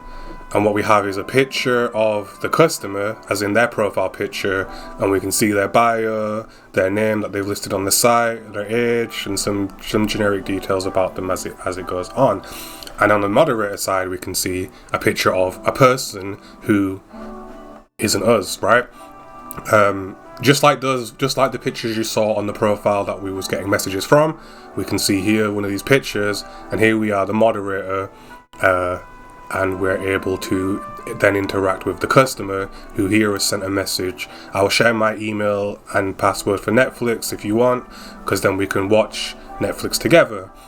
And of course this person's presenting as Margaret. She's 26 and she's obviously from somewhere near this individual, and this is the behind the scenes of the website that we were just using that's charging us 50 coins per message. So now bear in mind, this person has sent us this message and it cost them 50 coins to send it, and they're about to get a reply that has to be at least 70 characters, and the reply they're getting isn't coming from Margaret, it's coming from us. And we can see the session number, we can see there's a panic room button, so if this person gets abusive we can report them. And you can see that in the queue of messages there are 489 messages waiting to receive a reply. And this is the truth of what's going on with that website we were just using and many others like it. Basically, to explain it to you, just like they mentioned there's virtual profiles on the website, well, this is what a virtual profile is. It's an anonymous random person who's employed by the overall company that runs this stuff. It's not My Dates. My Dates hire this company that has these moderators that engage in these conversations, and every time a person pays their 50 coins to send this person they think they're messaging, and as you saw on the website, there was nothing indicating to us. In fact, we'll go back to it. So you can see we're back logged in, and you can clearly see there's absolutely nothing on this page suggesting to us if this individual is a virtual profile or a real profile. And when we go to the messages, there's absolutely nothing telling us whether we're spending our coins talking to a real person or to a fake profile, like the one we see over in the screen cap.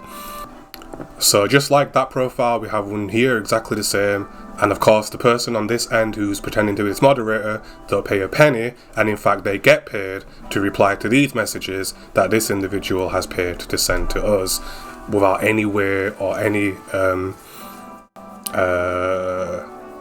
indication that they're talking to a fake profile. And we can see here, chat without sex, only when you have a long conversation you can then write erotic messages. And the overall idea, the overall gist of it is keep these people talking, keep them buying coins so they keep spending coins and can continue to talk to us and of course keep the website funded. So big deal really. This was advertised on Facebook. It was like come and chat, come and date, and as we can see, the entire premise for this so-called flirting site is just completely false. And it is quite literally the definition of a scam. It operates in a legal grey zone, but you can see that you're not talking to who you think you're talking to. You are in fact talking to some anonymous random person, and that's why the messages were written differently and had a different tone per message, because interestingly enough, when this person replies to the profile, this will disappear, a completely different profile will pop up, and that person's next reply will come most probably from a completely different individual, and you're not even talking continually to the same moderator. You're always talking to a completely different person, and every time they read your message, it's the first time they've ever spoken to you. And once again, that's why the replies often appear to be nonsensical, because you're not talking to a real you're not talking to who you think you are, you're talking to some random person. And again, you can't really spell scam any more blatantly than that. And just again, we can look. Not really interested in chatting, but if you have anything interesting to say it. Wow, I never thought of doing that. It's so much safer here where we don't have to reveal any private info. Did you fall in love with me a little or what? So immediately you can see the manipulation, trying to bring people in. Did you fall in love with me? What makes you think I'm here to fall in love? Okay, baby, tell me, what do you want on here? How can I help you, love? Tell me what your name is. Do you have any family? What do you do for work? What's your highest education level? Things that are all obviously written here. And then they've replied with something completely unrelated. Very happy to make your acquaintances. What are you looking for? Do you tell me that exactly? So bad English. And then again, I've asked the same question, and then I got a completely unrelated reply, and I've used up all my coins. And if I want to continue talking to this profile, I would then have to go and buy these very expensive coins. And just think, £5 to send 3 messages and to be getting replies that are not even coherent is rather insane. So yeah, again, just an example of Facebook advertising scams. Facebook being a trusted company, something we rely on to be upstanding and to be the entity that we think it is. Very clearly, I'm more than happy to sponsor literal scam websites and websites that are of poor reputation. And this is just the kind of thing I'm talking about when I say it's just insulting that this stuff is even out there. This is in a different vein to the sort of fast food stuff, but it just goes to show that this culture of advertising is just completely unchecked, and it's just a wild west, isn't it? And we're at a point where literal scams are being pushed by some of the biggest companies in the world, and it's ridiculous. And that's a bit of an expose on these websites. Look into it, because the odds are, because this is the sad part, a lot of the men, a lot of the women, because it also works for women too, so women don't think you're safe. When you go on here, you're going to get exactly the same treatment. Oftentimes they don't even realize they're talking to fake profiles because nobody ever reads the small print and it doesn't tell you explicitly. And then I know from seeing some of these screenshots that when the person realizes they're being scammed, they're oftentimes keeping it a secret, and they don't want people to know they've been duped. And that's a big problem with a lot of this stuff, and that's going to be a bit more relevant in the next part of the conversation. But it's sad. because, you know, I also happen to know that these photographs are stolen. You know, it's not like they have hired models and they're taking photos of their models and using them for profiles. They're quite literally going on other people's social medias, stealing these pictures and then re-uploading them and passing them off as real pages, when in actuality they're not remotely real. And it's insane, and the whole scam and the whole premise is to just keep people messaging, keep people buying coins, and obviously keep the company making a profit. And just watch out for the gents in your family, because the odds are, if they do find themselves in this situation, you know, look out for the credit card bills and whatnot, because the odds are high that they won't necessarily want to admit that they might have been getting duped. And I've seen it, it does happen, and just a bit of a PSA. But yeah, anyway, so yeah, again, to conclude, shady business. We don't want to see it, but it's something that's allowed, it's legal, barely, but it is, and no one's obviously calling these things out, because I imagine most people that use it and have encountered this don't even know it's a scam, and there are many others. Excuse me, this is just one of many of these types of sites, but it's that classic hot cougars in your area. Well, this is where you're going to land, and you can imagine that, you know, the kinds of lonely people that do get targeted and preyed on for using this stuff. Awful. I hate it. I wish I could, you know, I wish we had more messages just to sort of, because, you know, the more you talk to people on here, the more obvious it would get that it's false. But I'm not giving them any money, and yeah, you know, keep an eye out for these companies, because again, this is Facebook. Good old Facebook that advertised and recommended that site to me, and if I didn't go and read the small print, more importantly, if I wasn't already aware of this kind of site, then I could just as easily fall and prey to it as anybody else, because there's absolutely no indication that it's a scam other than just having experience and knowing something is obviously a scam.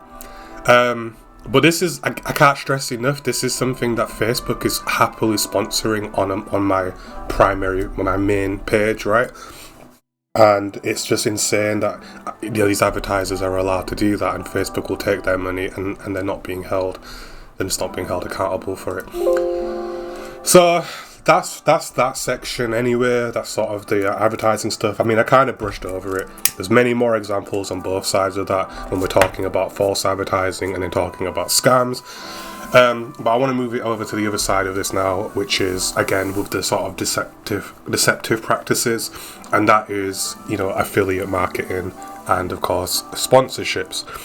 Now, many of you have seen on your favourite YouTuber, your favourite streamer, whoever it might be, or your influencers on Instagram, where they're basically flogging someone's product, and they'll sit there and they'll tell you for 5 minutes how great the product is, how highly they recommend it, how you should totally get it, and you should totally use their sponsored discount link and get 15% off, so that the influencer themselves will get a percentage and portion of the sales and proceeds from whatever it is you buy from the website. Because this is right. We understand why they do it. They're trying to make their money. Obviously, they've got their regular ads on the website, but then they also put an ad in their video to make extra money. And we want that. We are capitalists, and we want to see people being successful. However, should we be allowing people to sit there and tell us that they love a product and that we should buy it too, if we understand the psychology of why it is these people are even doing that? More importantly, why the company that's advertising through them selects them to do that. And that's what I want to move on to next, and it's this whole conversation about parasocial relationships. And again, as I mentioned in the intro, it's just this idea that a person who's viewing an influencer's content feels some kind of genuine relationship with the influencer, to the point where, you know, they're investing sort of emotional energy into that individual's world, right? So again, the historic examples are the stalkers and the crazy people. You know, some celebrities were killed by fans because the fans just felt such a sense of entitlement to the celebrity or to the person that they have taken it upon themselves to harm them and take their lives. And it's an age-old story. For as long as we've had famous people, we've had these people. And then there's obviously the classic kind of case of, you know, you don't really hear this kind of thing a lot, right? And I'll tell you why you don't hear this a lot. It's because most influencers and celebrities, especially nowadays, their careers thrive on people having parasocial relationships with them. And again, that's where we're seeing these influencers selling you products that they probably don't even use themselves. But this is where we have them selling you these products on the basis that because you have this parasocial relationship to them, you'll take their word for it.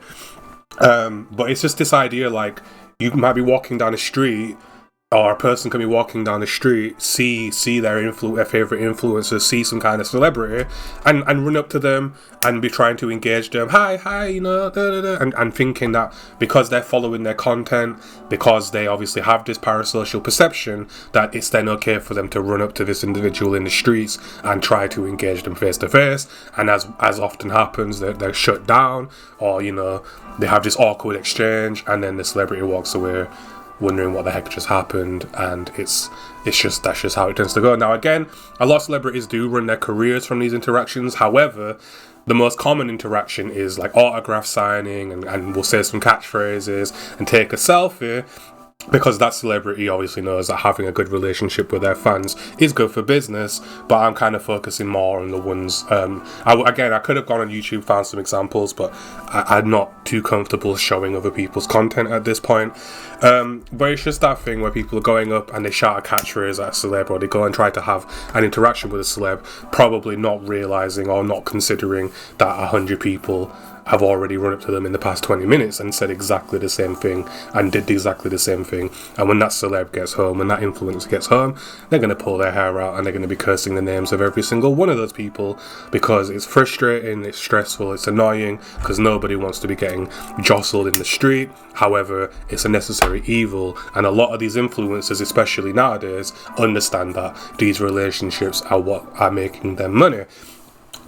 So you don't hear too many complaints, but there are examples of influencers who have come out and have raised these complaints. But again, I don't want to be showing other people's content at this point, otherwise I would. But yeah, you know, it does happen, and this is why the parasocial conversation has become so relevant very recently, because a lot of people are getting kind of sick of these interactions and they are speaking out about it. So what does it mean to have a parasocial relationship with a celebrity or an influencer? Because the interesting thing, I've been engaging in some conversations online with certain fan bases, and you know, there's people I follow where I see some of the other followers having these kinds of connections with these celebrities, and then they're often stunned when something happens that doesn't fit what they've projected onto this influencer, and you know, they're left feeling a bit weird about it. But you can also see there's a high amount of denial, and a lot of people who are doing this don't necessarily realize they're doing it. And it's just this idea of thinking you have how can I put this, because it can extend to thinking you have some kind of deeper connection with them, like you know, a person might have a crush on one of these influencers, but then they go see them in person and the influencer's just looking through them. But that's more of the more extreme people. But it's just this idea that you know, this right, you're watching like a daily podcast and the person on there is like, oh, I might go for lunch at so-and-so on Tuesday, and then someone might be like, oh yeah, it's great, you know, you should totally go there, I had a friend who went there, and da-da-da-da-da in the comments. And it's just like, you know, they're actively engaging in a social life that they don't actually have anything to do with, type of thing. Trying to put it in the right terms, you know, there's many ways to say it and there's many forms of it. But, you know, one example I can think of was our podcast was talking about attending some event, and on one episode they were like, oh yeah, we're totally going to go do this and that on the podcast, and then, you know, between episodes they didn't go because they didn't want to or whatever reason. And then in the downtime between podcasts, they had people getting really offended, they had their subreddit spammed, and people in the comments basically calling him out, going, hey, what gives, you said you'd be there, what kind of friends are you not going to this event when you said you'd be there, or blah blah blah. And what happened is, on the next episode, when these guys came back together, they basically said, what the hell are you guys talking about? And they literally, as a quote, said, just because we said we'd do it on the show doesn't mean we'd actually do this in real life. And it's that separation that people don't have, where they think just because these guys appear friendly on the show, and because they're talking to you through the show and engaging you in the comments, doesn't actually mean that these people are the people they're presenting themselves as on the podcast. And you'll see a lot of people like, oh yeah, that influencer's a really great person, you know, they did so-and-so, they talked about so-and-so, you know, blah blah blah. And you know, it's that lack of understanding that once the camera's off, those people are entirely different people. You know, I'm sure their online personas do have some reflections of their actual character, but it's just this idea that people forget that people have lives outside of their jobs, right? You know, who you are at work isn't who you are at home. And people are developing these one-sided relationships with these influencers based on the character they're seeing in these shows, and they're not realizing that that's only a small slice of who these individuals actually are. So then when something happens, such as they didn't actually go to this event, and then the followers are like, well, hang on a second, I thought you was this really great person who would go, you said you'd do it, and then you didn't, you know, and I thought you would do it, and you said you'd do it, so why didn't you? And they're really disappointed and really disheartened because this person didn't live up to the expectations they'd set in their heads. And it's because they have this unhealthy situation where they think this persona they saw on this episode, this podcast, was this entire person's existence. But then in reality, they're not actually friends with this person they were talking about and had no intentions of doing any of the stuff they said they do. And people don't seem to realize that, and they get heavily invested in these personas, and to the point where, you know, they're going all in. They're giving these people money. They're making these donations. Here you go, buddy. Buy a coffee. This is so you can go buy some beer, buddy. And it's like, you know, they're basically completely sold on these personas, without ever considering that these people have other personalities when they're not on camera. And the reason this happens, and this is probably why a lot of people don't realize it's happening to them. And I know I've done it a few times where I've been laid in bed, you know, all warm and snuggled up, and I'm watching one of my favourite channels, and they'll say something or do something daft, and I'll giggle to myself, and it's like, I'll you know, for a moment, it's almost like I was in the room with them, right? And that's the markers of good content, is that it's immersive. But then I very quickly realised, you know, after I've had that little giggle, then there's a moment of clarity where I'm like, I'm not actually in the room with these people, you know? And I feel a bit daft, because I'm laughing and giggling along to a joke that I actually had nothing to do with and wasn't a part of.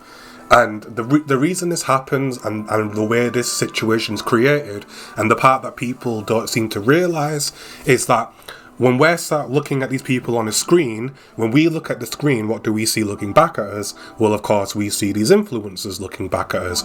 So in our human minds, we're thinking it's very close to being in the room with this person. It's more intimate for us because we're looking at a screen and we're seeing this person back, and they're talking to us, and it gives us this illusion of this person's talking to us, right? But what we're not realising, and the reason we have this disconnect in these relationships, and the reason people are getting these kinds of things so wrong, is because to the influencer, they're not looking at a screen and seeing you. They're looking at a camera and a bunch of lights. In fact, hang on. You know, so something like this. So, you know, you can see it right here.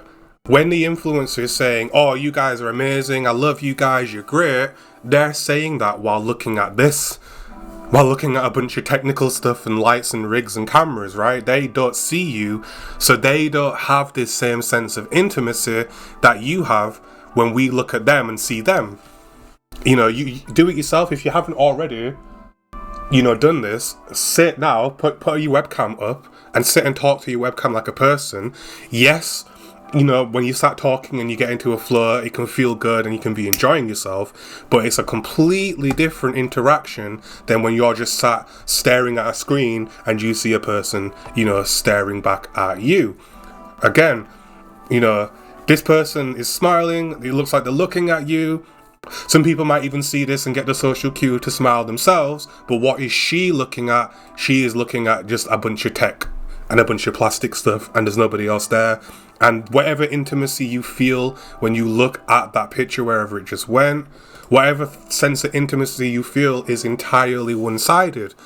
They're not feeling or having the experience you're having, even though you've got this illusion that this is happening in the moment. They're talking to me. It might even be a live broadcast, and you're thinking, oh yeah, this is live, I'm connecting with this person. You've got to realize and you've got to remember that the person on the screen isn't seeing the same thing you are. They're not getting the same false sense of intimacy. They're literally just looking at a bunch of technology and a bunch of green screens and a bunch of sheets and a bunch of stuff that is actually probably quite uncomfortable for the most part. Like, you know, imagine sitting there and having a bunch of bright lights blasted in your face while also trying to pretend to be naturals. And that's obviously what makes these influencers good at what they do, is that they can appear so natural and can appear to be so you know, in the moment and intimate, when in actuality they're just sat there with a bunch of bright lights and cameras shoved in their faces. And that's why we consider actors good at what they do, because they can create those emotional connections and have you thinking, oh yeah, they're talking to me and to my soul,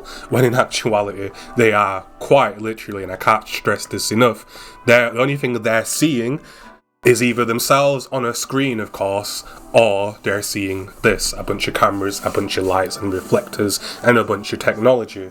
And this is how this is, you know, this is where this one-sided connection is being created, and this is where these relationships come from, because you, the viewer, don't see this. You just see them talking to you. And for most people, and this is where I was talking about, people don't like to admit when they've been duped. People don't like that feeling of I've been tricked. But in a way, what these people are doing as influencers is just in some ways inherently deceptive, because they're actors. They're acting as though they're talking to you, and then you see them talking to you on screen, and it does something to your mind socially that gives you a feeling as though you are actually in the room talking with these people. But they're not doing the same thing. They're talking to this stuff. They're not talking to you, and they've never spoken to you, and they don't know you exist, and all your attempts to let these people know you exist are not original. You're not special to these people. You basically don't exist to these people, and that's not a bad thing. That's their job. They're talking to a bunch of cameras. They're not talking to you. But of course, this is where we was having that conversation about ego. Everybody thinks they're special, and everybody thinks they're unique. And you know, it's that common trope of when someone sees a certain celebrity in the street, they have a habit of calling out, you know, this celebrity's famous catchphrase, and every person who does it thinks they're the witty one. They think they're the clever one who's said this catchphrase. You know, you see, I can't even think of a good example because I'm not really big on celebrity culture anyway. But someone will see a certain actor from an iconic movie and they'll shout their iconic line at them, and they'll be like, oh, I'm so clever, I just said that to the person who said it in that movie, not realising that hundreds of people have already said exactly the same thing to them in that same day.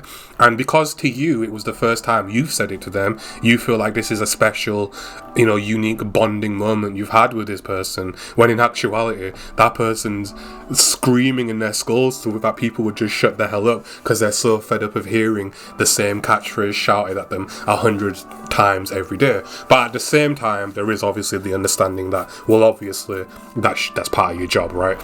People are going to do that kind of thing. There's really not a whole lot you can kind of do about it.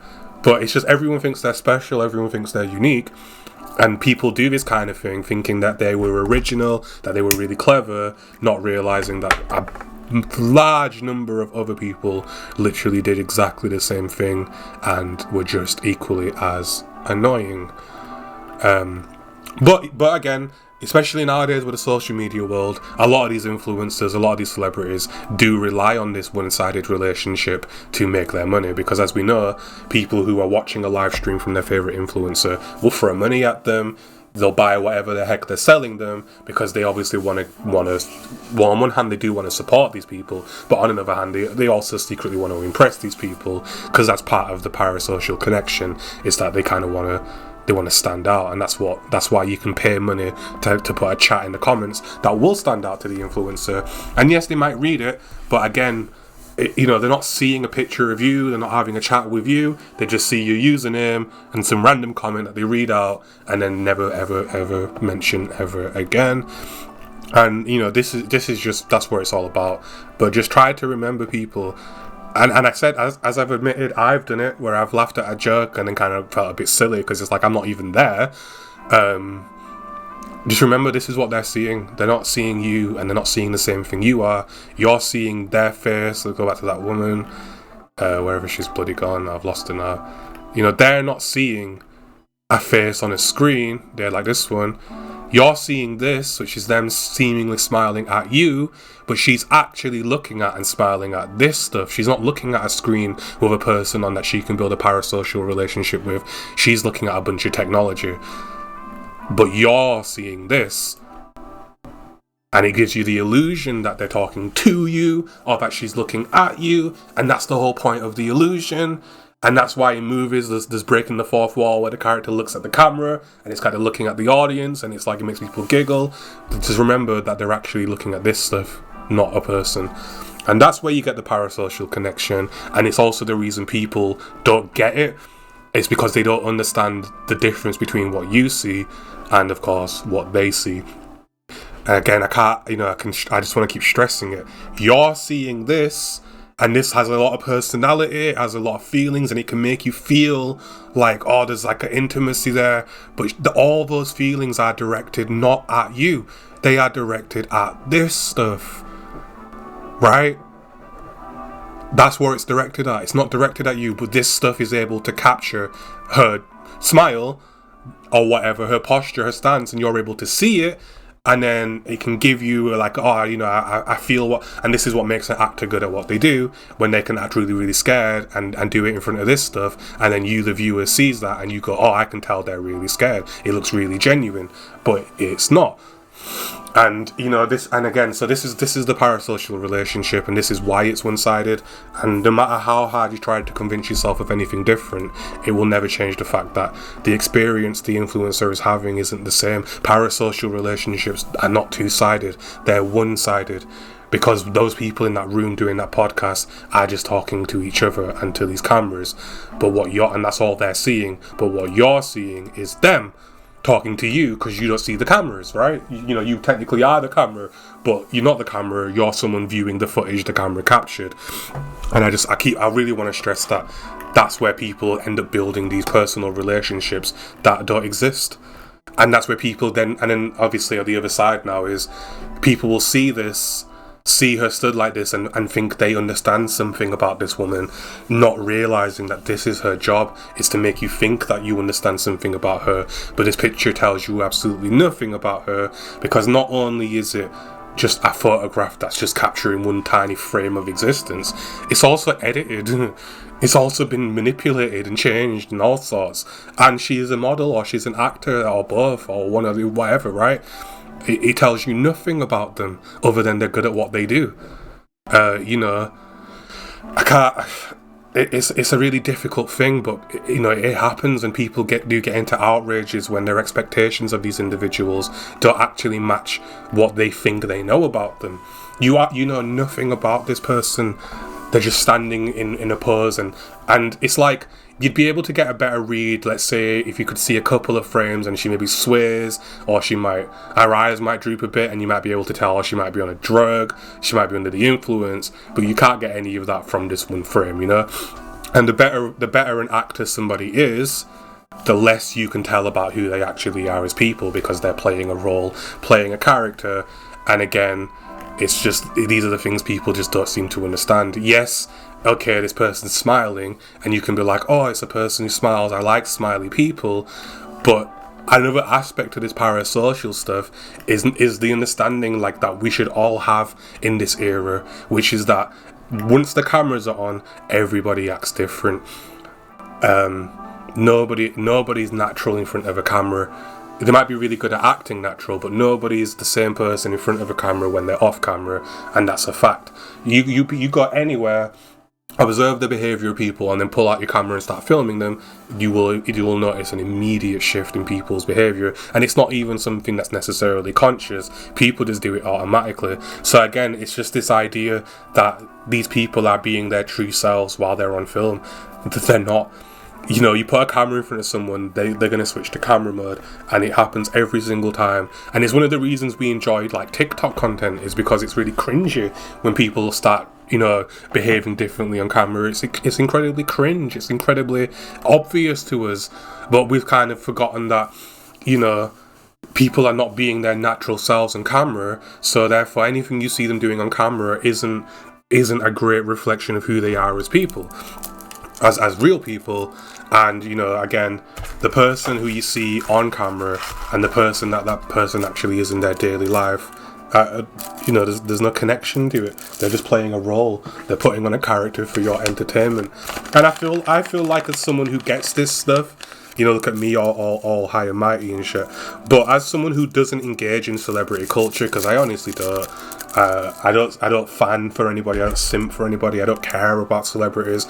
I like the few bits of entertainment that I like, but really I'm not invested in any of these celebrities, because I understand that they're just working, they're just doing a job, and, you know, good for them. You know, I like some of the stuff they make, great, but I don't simp for celebrities. I don't simp for influencers. I don't do any of that. I don't donate to these people. I don't buy any of their stuff. I don't buy their merchandise. I've never done that. I never will. I just don't care about any of this stuff enough to invest into it. Again, I can't stress that enough. I've never ever donated a penny to a streamer, to an influencer, to a personality. I've never bought on a piece of merchandise from these people. I've never bought a product advertised by these people. I don't even go to the cinema, to be completely honest, but I have been rarely. But again, it's only if someone else has brought me there. I just don't buy into this celebrity culture. I think it's kind of ridiculous, to be honest. It's good to have entertainment, and we need it. But for me, our priorities as a culture are just so wrong. When these entertainers are making so much money for entertainment, it just looks a bit daft to me. But hey, that's my personal opinion and whatever, right? But yeah, I'm someone who's really not immersed in celebrity culture at all, and I do understand these concepts, and this is probably why I'm not immersed. And it's just insane that people don't understand this stuff and will simp so hard for people they quite literally don't know. People will fall out with their family members over celebrities, you know? There's just something wrong with that. Here's a nice example. You know, we've got 3 really bright lights and then a camera in their face, and that's what they're experiencing as they're talking to you or talking to people in their video. You're seeing them, but they're just seeing this stuff. You know, take them out of the equation. All they're seeing is, they don't see themselves. They don't see you. They're not seeing another human being. They're just seeing a bunch of technology and really bright lights in their faces. And it's just really bizarre that people don't get that kind of thing, you know?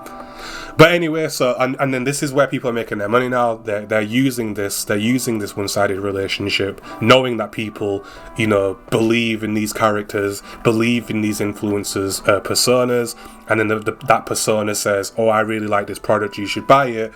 And then people think, oh, well, if they like it, then I'll probably like it, because I think I've got a connection to this person, or I have a lot in common with this persona, or I might even be trying to emulate this persona in my life. And then, of course, people will then go and buy these products, and these companies will make a lot of money, all off of the backs of the fact that people are not able to, make the distinction that they are, in fact, in a really, really one-sided relationship with these people. And it isn't healthy.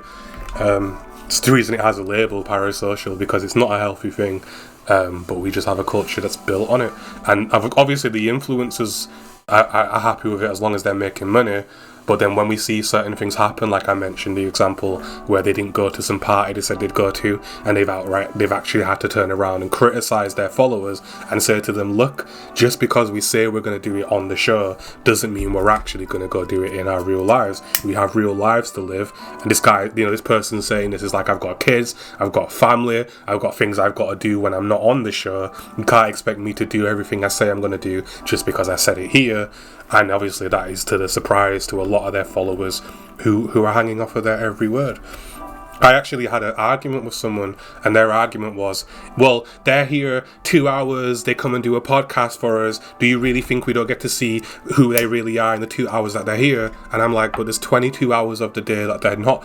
Where are you more likely to see their true personality? In that 2 hours where they've got to put on a character and act, or of the 22 hours where they don't? You know, it's bizarre that people will make these arguments, but they do.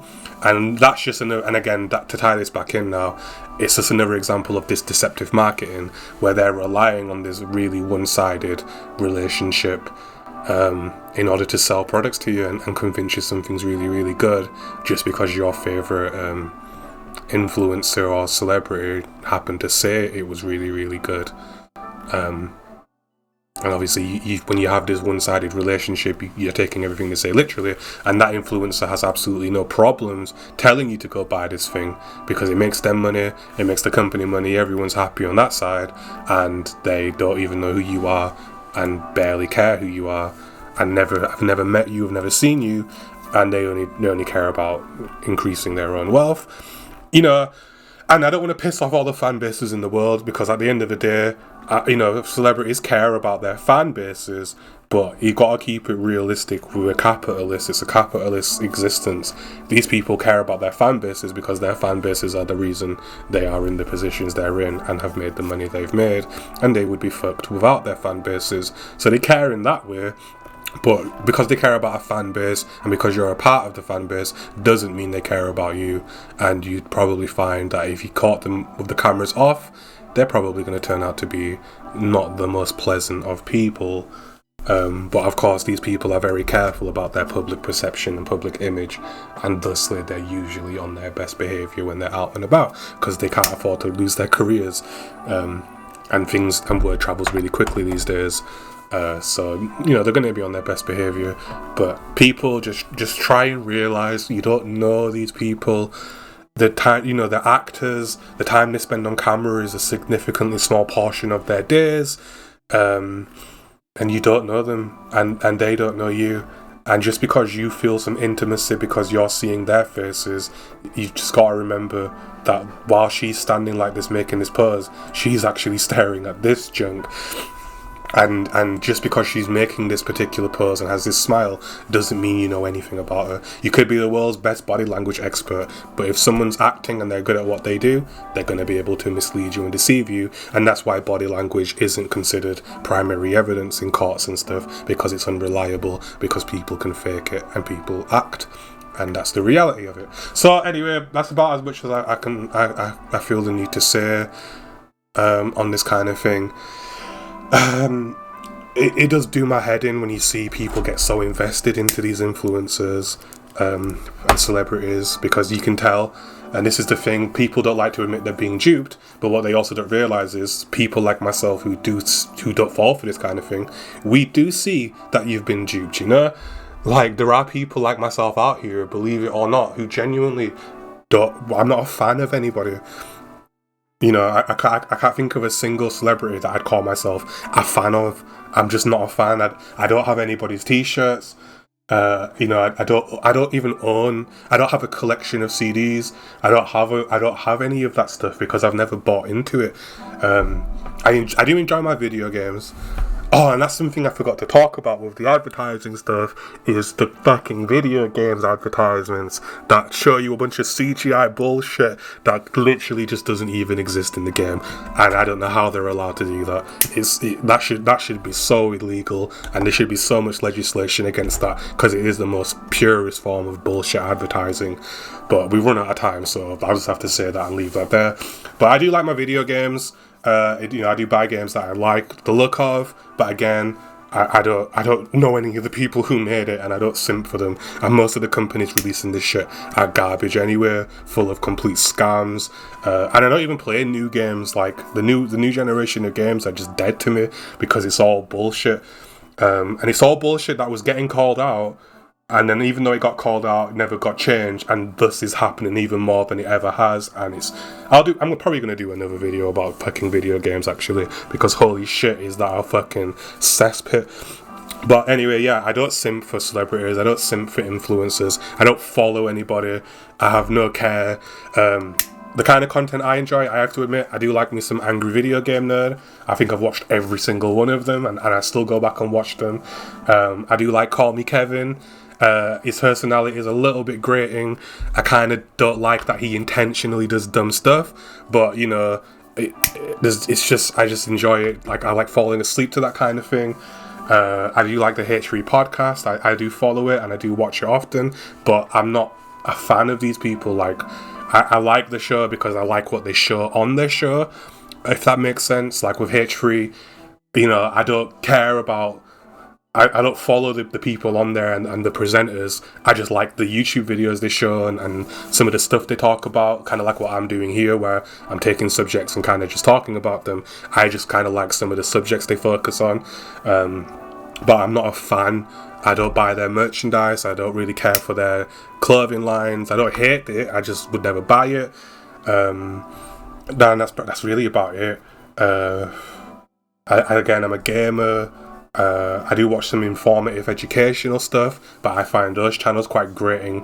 The personalities that people are forced to have in these days of YouTube are very annoying to me because they're kind of condescending and patronizing. There's a lot of talking to people like they're idiots going on, and unfortunately people then go and consume the content, kind of verifying back to the creator that talking to people like an idiot works.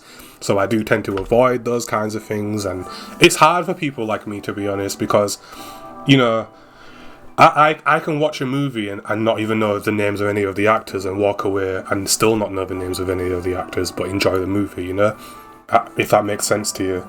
So it's hard for people like me because we have this simp culture that I can't even enjoy movies these days, because like when The Rock, for example, is in a movie, the movie's basically just about the fact that The Rock's in it, and I don't care about The Rock. I care about the movie, and the movie quality is reduced because the focus is on The Rock being there, not so much about whatever the movie's meant to be about. But I'm going to do a video about movies and stuff because there's a lot to talk about there too. Excuse me. But yeah, I'm one of these people who, I'm not a fan of anybody, and that's just the truth of it. And it's because I don't know these people, you know. It's because I have this sense of, even someone like Michael Jackson, like, I like some of his music, and he's obviously a very talented individual, but I don't care about him. I don't know anything about him. I don't know what he does in his free time. He might chew when he talks. I hate that. I'm joking. He might spit when he talks, I mean, but I don't know. I don't know who he is. I know nothing about him. And therefore I'm not gonna, you know, simp behind him and follow him around like his farts don't stink. I don't know anything about him. But I also can still enjoy some of the stuff he's put out without getting invested in whoever the fuck he's supposed to be, right? And it just goes for all these celebrities. Like, they put some good work out, and I'll go to a club and dance to some Taylor Swift or whatever, but I don't care about Taylor Swift. I know nothing about her, and I could go research a bunch of stuff about her, and it's like, but I still don't know it. I still don't know her. I still don't know anything about her. Now, if I met the person, just any celebrity, and had a genuine conversation, I might be like, oh, they were really cool people, but I'm never going to make that assessment until I have a chat with them. You know what I mean? Like, because I don't know them. But at the same time, I can appreciate a good song and just not care about the you know, I don't know the human being. I just know that they made a good song. Good for them. I like the song. However, I care absolutely in no way, shape or form about anything that person says or does, because I don't know anything about them. And I guess there's a certain separation of a person doing their job and a person who they are at home, you know? Just like I go to a local restaurant and the chef makes me a good meal and I say, good job, chef, here's a tip or whatever, I'm not going to follow the chef around and get all invested in his personal life. But I might go back to the restaurant for another meal, you know? But I don't give a fuck about who the chef is, and you don't give a fuck about who the chef is either. But when it comes to celebrity types, it's obviously trendy to follow them around and get all personally invested into their lives. I've never understood it and never will.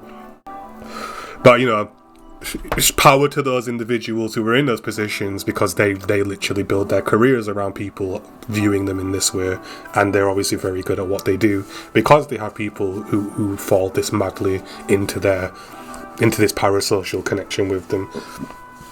So yeah, it's interesting, but it's kind of sad. And I don't think, again, it's just this idea. I don't think people realise that not everybody around them thinks like they do. and not everybody around them buys into the same stuff, and thusly I don't think they realise how that stuff looks to people who are not like that, you know? Not that it matters.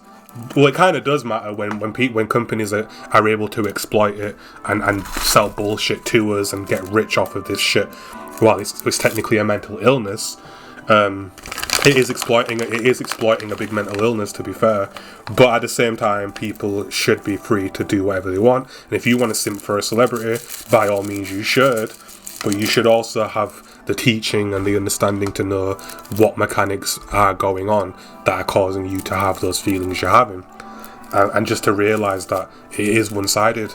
That's just how it works. No matter how invested you are into your favourite celeb or your favourite influencer, it will never change the reality that it's an incredibly, incredibly one-sided connection.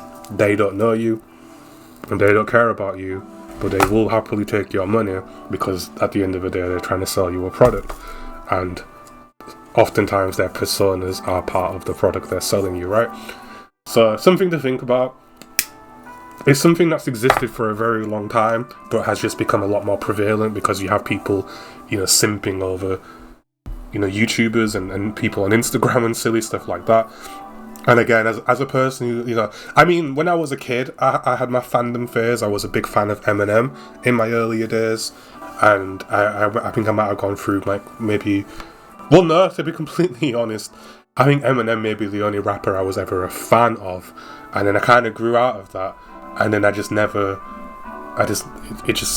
took to it. I just never cared. It was like very early on I kind of made the connection that these people are not who they say they are. Eminem's not going into the streets with a chainsaw and chopping up his ex-wife, right? And once you realise that, you kind of grow out of it. Oh, it's just a persona. It's just a character. It's entertaining, but I give no fucks about the person behind it. Like, it's just a character they're playing. They're good at what they do, but I don't care. I don't care about them, and I'm not gonna follow them around because of it. Because you're supposed to be good at what you do anyway, right? And people like Eminem and celebrities wouldn't be super mega rich if people didn't kind of fall in love with them in that way. They would never make as much money as they made if it wasn't for the fact that they do develop these hardcore fan bases and people get so invested into who they are and stuff. They never would have happened. But like I say, I literally don't own any merchandise from a celebrity. I don't own any DVDs. I don't own any CDs. I own some video games, and that's really about it. I did used to use Spotify when I was driving. I've come off the road recently, but when I used to drive, I had my Spotify going. But again, my taste in music is super broad, and I spend a lot of my time listening to classical, surprisingly enough. So again, I'm not exactly simping for Mozart, but that is what I would listen to, that kind of stuff. I kind of just get the feeling that a lot of people probably don't really often meet people who genuinely are not part of some kind of fandom. But I'm just really not. Like, I don't follow anybody. I don't care. I'm not keeping track of any celebrities and anybody like that. I couldn't even, to be completely honest, I don't think, I'm only 28, it's not like I'm some mega old fogey either, but I probably couldn't name you more than 5 actors. You know what I mean? Like, I can think of like a couple on the top of my head from when I was younger, but honestly, especially when we're talking active, still out there doing stuff, I probably would struggle to name 5 actors. Just naming them, never mind any of the films they've been in or any other extra information about them. And it happens all the time. If I have conversations with people and they're like, oh, so-and-so, and I'm like, who? Or they'll mention a song and they're like, oh, this song's really, and I'll be like, what song was that? And then you have to sing it to me and I'll be like, oh yeah, I recognise that. And I just have no idea. Like, I just don't keep track of this kind of thing, I liked it when I heard it, but then that was about as far as it went for me. I didn't follow it up. So yeah, I don't know. But you know what? I'm just kind of rambling now because the video's over. That, for anybody who was here for the meat of the video, it's over now. That was the conversation talking about advertising, talking about parasocial relationships, and now I'm going to spend just a couple of minutes just talking, give you a bit about who I am. And this isn't a persona. This is the real me. There's no acting here. This is my real life. Anyway, so I'm about to pour myself a little drink. It's Saturday night. I'm gonna pour myself a bit of vodka and energy drink. But yeah, you know, I don't simp for anybody. And what was I gonna say? I've actually lost my train of thought because I had to conclude this video. I'll just say, you know, like and subscribe, by the way. Like I say, the meat of the video's over. I hope you enjoyed the content. I hope you understood where I was trying to come from.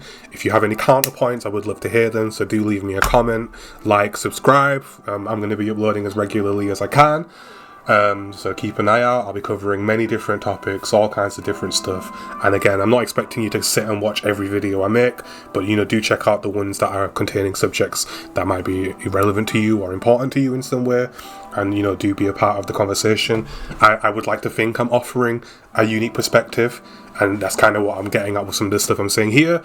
I do have a unique perspective on life. I know that from conversations I've had, from interactions I've had online, that my stance on a lot of this stuff is very unique, and it's not a very common perspective to have.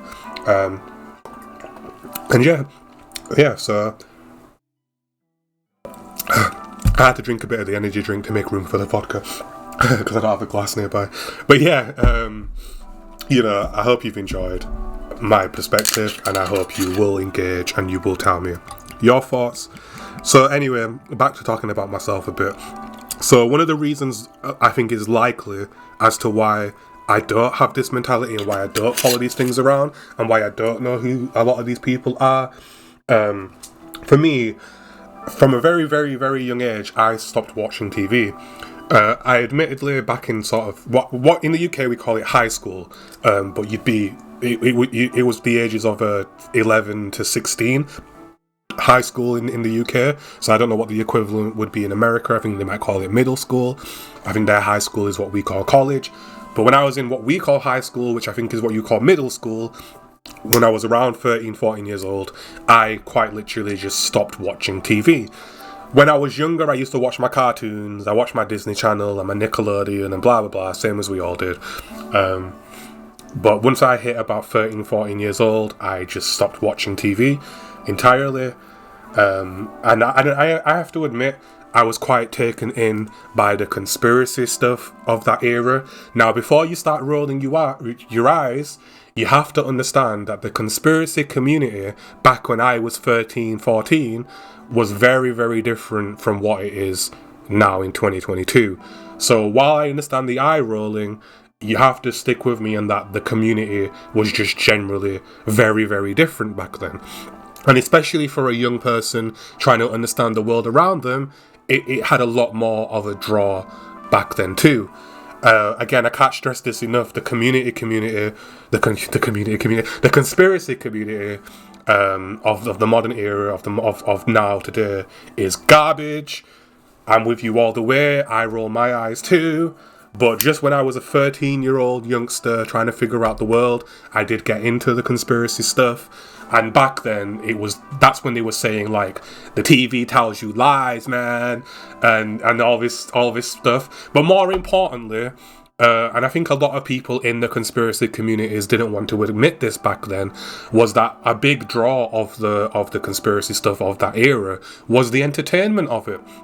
And a lot of people don't want to admit that, but you know, it used to be once upon a time, you could go on YouTube and you could binge watch 50 videos talking about aliens and talking about spooky paranormal alien stuff, and it'd be really insightful, it'd be really crazy theories, they'd be talking about like Pleiadians and all types of different species, and it was fascinating. And again, I think a lot of people weren't very honest about it, but the truth was that stuff was very, very entertaining. Aliens, whether they're real or not, we don't know what's out there, but it was definitely a good time in internet and YouTube history where you could go binge watch 100 videos talking about various types of aliens and possibilities and kooky stuff, right? And I love that. I used to love that kind of content, and that's what drew me in. So yes, you might roll your eyes, but I will happily admit that I was there largely for the entertainment value. So I switched off the TV back when people were saying it then, like, turn off the TV, it tells you lies, but admittedly, I just hated it anyway. I found TV very cringe, very forced. I found a lot of it was talking to you like an idiot, and I was, you know, an above average intelligent student. Well, I was averaging my grades because I had a plan from school. My plan was I'm going to do just enough to pass and nothing more. And I would, do my exams, and I'd get to the point in the exam where I knew I'd gotten my C, and I'd stop. I would just stop doing the exam, and I'd start doodling on the pages, and I'd be like writing anti-establishment stuff, and I'd be like just making fun of the test. I wish I had some of my old exams so you could see what they looked like. They were just filled with doodles and nonsense, but I would just stop to where I knew I got my C, and sure enough I left school with all C's. And the reason I made that decision was because the course I wanted to go on to do in college, I already knew what I wanted to do, and I knew that I only needed to get a C grade to get there, and I knew that those grades wouldn't matter beyond that point, and I was entirely right. And here I am now with my degree. I should have had a master's degree by now, but some stuff happened in my personal life that prevented me from going. But I would already have my master's by now, and I know I would have smashed that just like I did everything else. So I was quite a clever kid, and when I used to watch TV, I used to just feel like it was just talking down at me and basically calling me an idiot. And I know why they do it. There's actually a trend in in like TV stuff. I can't remember what they call it, but it's just basically this concept that if you talk to people like they're idiots, it just reaches a broader audience. It's like the lowest common denominator type thing, and it works, and it's always worked, and that's why these TV presenters do talk to people like they're 12, even though it's like talking to adults. There's a reason they do it. It's like a old-timey TV thing. So yeah, and obviously I picked up on that pretty early, and I just switched it off, and I just was like, nope. At first, I just was only watching news. So I wouldn't watch any entertainment TV, I would only watch news and nothing else. And I would just have the news on all the time.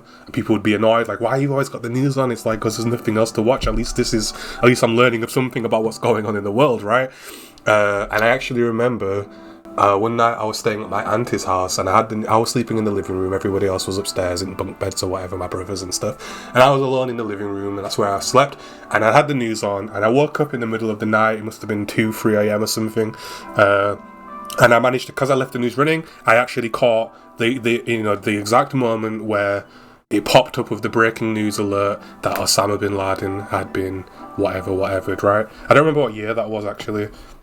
So yeah, that was actually 2011. So that was actually when I was a bit older, as well. But again, when I was at my, if I did have the TV on, I'd have the news on, and I'd fall asleep with the news on. And sure enough, yeah, I remember waking up in the middle of the night and catching the live announcement that Osama bin Laden had been captured and killed or whatever happened to him. I think that was actually when I was like 17, 18, so a bit older. But it wasn't common for me to watch TV. It was more because I was at my auntie's and I had nothing else to do while I was there. But obviously I was just like, see, it was worth leaving the news running because I caught that, and I was quite chuffed to have caught that announcement live. Yeah, anyway, so I switched off the TV a very long time ago. I mean, I was a bit older than when I had the news on, but again, that was a situation where I was not at home and had nothing to do. And obviously my only option for entertainment was the TV. And of course, the only thing I'm willing to watch on the TV was the news. Although at that point, I had already made the connection that the news was also not good for you too. But again, being in a situation where I had no other forms of entertainment, the news was my only option. And that's what I was watching. Once I moved out, because I left home. I actually left home at 17. But I didn't have my own place until I think maybe just before I turned 19. I can't quite remember, because I moved into a friend's house for a bit. But I got my own place when I was 19, and I never had the TV working. In the UK, we have a thing called the TV license, and you have to pay like a fee to have access to having a TV. It's like a tax to pay for our BBC News Network, which is the government's news channel. And I've never had a functioning TV. I've always had a computer, and I've done everything online. Excuse me. And I just never ever had a TV that worked in my house. So that means not even news, nothing. And yeah, so I've been plugged out for years. I'm 28 now, so we're talking over 10 years. I've not watching anything on TV.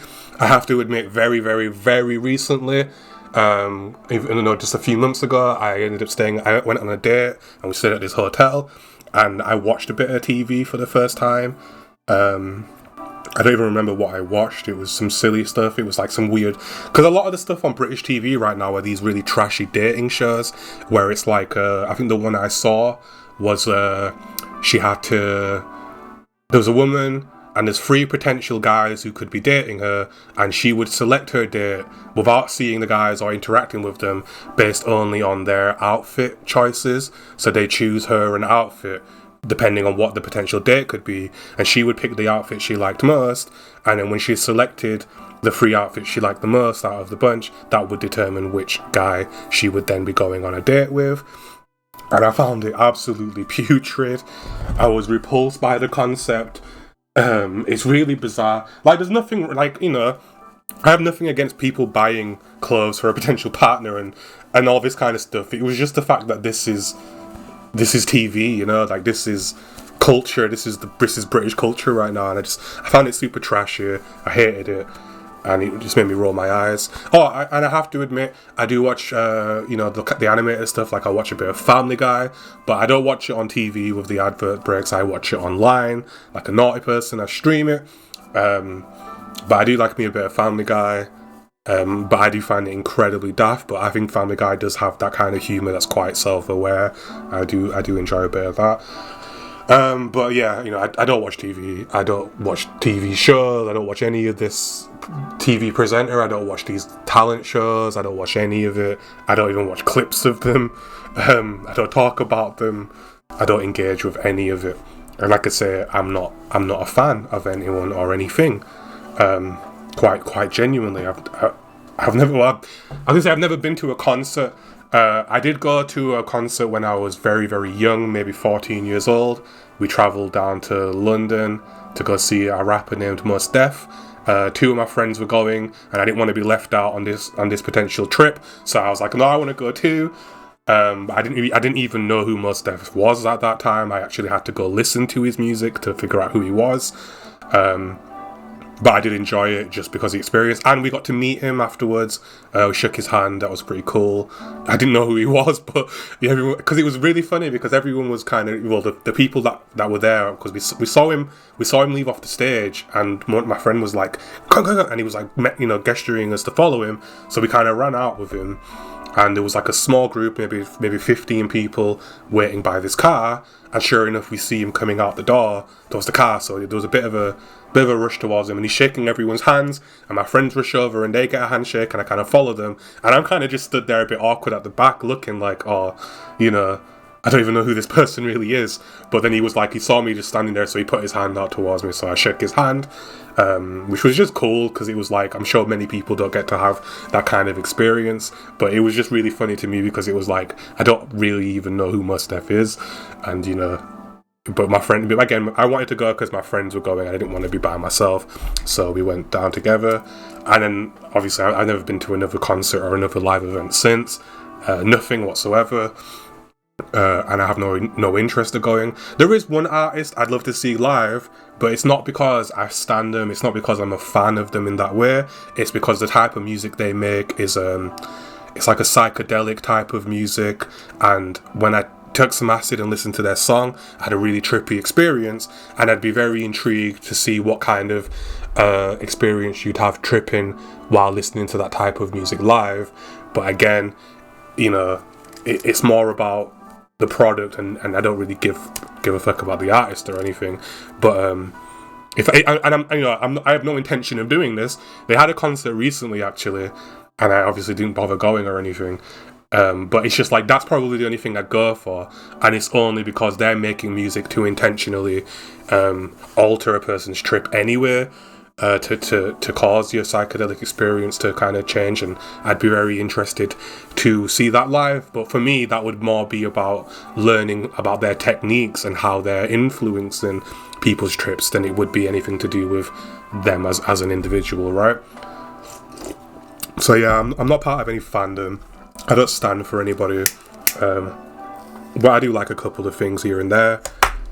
But again, ask me to name any of the songs or any of the artists, we'll be here all day. That's just some insight into me. I've been off TV for is it a decade? 10 years is a decade, so I've been off of TV for more than a decade. I don't stand for anybody. I'm not a fan of anyone. I don't own any, of those types of products. All the products in my house come from, obviously I've got corporate products, and that's really it. Just like my computer monitors, my computer, my bed, my food in my cupboard. That's basically all I own, to be honest. I live a very modest lifestyle. I don't really own many things. I don't have posters. I don't even have artwork on my walls, actually. I've got a couple of acoustic foam squares up, and that's really just about it. I don't own anything sort of endorsed by a celeb or an influencer. I've got a couple of tattoos, but again, they're not logos, they're not symbols, they're not band logos or anything of that nature. They're just, in fact, to be completely honest, the two main tattoos that I do have, I quite literally drew them myself, and they're just like doodles I drew that I just thought I'll get them tattooed because I didn't know what else to get. So quite literally, the symbols I have on my body, I drew them myself. So, that's the kind of person I am. I'm actually just looking around my room now to see if there's anything that doesn't fit that trend. I mean, even things like liquor. Like, I've never bought alcohol made by a celeb. I've never bought a celebrity endorsed product. I hate sports, so I don't even know any sports people. I couldn't name a single one except for maybe David Beckham, and that's more because he's a household name in the UK and not really because of anything he's actually done. I don't even know if he was a good player. I have no idea. I just know everyone talks about him all the time, or used to, and that's about all I know, Oh, and Ronaldo, is it? I know his name as well. Is it Cristiano Ronaldo? Those are the only sports people I could name. Oh, obviously the big ones, Shaquille O'Neal, Mike Tyson. I know who they are. Obviously, we've all heard of them. But I'm not fans or anything. I actually went and watched a couple of Mike Tyson fights because I wanted to see what the big deal was about, and I just didn't really get it. I don't mind a bit of fighting, like a bit of boxing. And I mean that, like, if I go to a pub and it's a sports bar and there's boxing on the screen, I'll glance over at it. But I'm not into it, I'm not invested, I don't care about it, and if it disappeared off the face of the earth, I wouldn't miss it. But I went and watched some Mike Tyson fights, and I was like, just looks like any other boxing match. I didn't really get it. Same with Muhammad Ali, I didn't really get it, but I guess you have to know the sport to know what makes those people exceptional at it. I obviously have no idea. I did see Mike Tyson bite someone's ear off though, that was wild. But again, yeah, I'm not a sports person. I don't really give a fuck about sports. I mean, boxing, I don't even know how we call that a sport. It's just two grown men punching each other in the face for however long. But apparently it is a sport, so whatever. But I would have loved to have been a boxer though, because I just like the idea of scrapping, but I'm not even a macho type of person. I just think it's interesting, I don't know. It's a bit of a daft take, really. But I don't really consider it a sport. I know they're fit people, obviously, so that's probably what makes it a sport, because they're athletes. But I just don't care anyway. I don't care. And whenever there's these big fights and everyone's like tuning into this stuff, I've never paid for a pay-per-view. I had an uncle that used to love wrestling, WWE, and when I was much younger, he used to play like back in the sort of even the Nintendo 64 era. And then we had like the what other console did he have? It might have been a PS2. I can't remember. And he used to play those old wrestling games, those WWE games, and I kind of used to like that as a kid. But then as soon as I found out that it was all fake, I was out. I must have been like 8 years old, and I found out it was all fake, and I just never ever looked back. I was like, wait, so we're watching a bunch of grown, sweaty men wrestle each other around, and it's not even real. I proper thought it was real, and I thought that's why my uncle was so into it, and I was very disappointed to realise, oh wait, it's all just acting and fake shit, and I just never looked back. But I mentioned I do like my gaming. The kind of games I like are probably not the stuff that you would necessarily expect. I do like Call of Duty, so that's probably a big surprise, but the only reason I like Call of Duty is for the campaigns, so that's probably making people go, what the fuck? But I don't really care for the multiplayer. I've played a bit of it over the years, but I haven't put out the gaming stuff yet, so I haven't really got into that yet, but I hate the way Call of Duty is played multiplayer. Oh, it's a military simulation game, and there's absolutely not a drop of military simulation in the multiplayer. It's just a bunch of solo artists running around and shooting each other like chickens. You've heard that said a million times, but it is true. And I, for the life of me, will not sit and play a military simulator that isn't simulating the military experience. It defeats the point. It's daft. But I do like the campaigns, and I have no bad word to say about people that do enjoy Call of Duty. It's a big game for a reason. But for me, playing a military shooter like that, I want proper tactical action. I want strategy. I want us setting up firing lines and all this stuff. I don't want people just blindly running around. Because, you know, for most of the people that play that game, it's kill, death, kill, death, kill, death, kill, death. It's like, I wish they just gave everybody one life. I think I'd enjoy it more if you just had one life. And that was it. Because then it would, like, at least when you run out like a moron and you die, then it's over for you. Then we have to worry about you doing that again. CSGO, I don't really play that anymore. I liked that one a bit more though, because it was a bit more strategy-like, and I think, you know, the main game mode, you do only have one life. And I know there's search and destroy in Call of Duty, but that's not very fun either, because it's still just too quick-paced for what it is. You know, that kind of exchange just shouldn't be that fucking quick. There should be a lot more planning, and it's over so fast, you know. I just don't enjoy that stuff. But a bit of CSGO, I don't hate it. But again, it has got a similar kind of problem. Battlefield's not bad, but we're talking the older stuff. The newer stuff is obviously been EA-ified, and I don't play new stuff anymore because of the EA effect. But Battlefield definitely feels a lot more tactical, even if there is still a little bit of silliness. At least in Battlefield, you do have firing lines. You do have people setting up strategic positions. I love the sniping mechanics in Battlefield. It is a lot of fun, and Battlefield 1 was really, really good. However, Battlefield 5, is it? The newer one? Awful. Pure awful. I tried it and it's just terrible. I don't know what they were thinking. They turned it into Call of Duty. But, you know, I don't, you know, those are some of the more mainstream stuff that I don't mind. But again, for me, Call of Duty, it's all about the campaign. It's the only reason I play a Call of Duty game is just to play through the campaign mode. And Black Ops 3 had the best campaign in a Call of Duty game ever. I've never played a better Call of Duty campaign.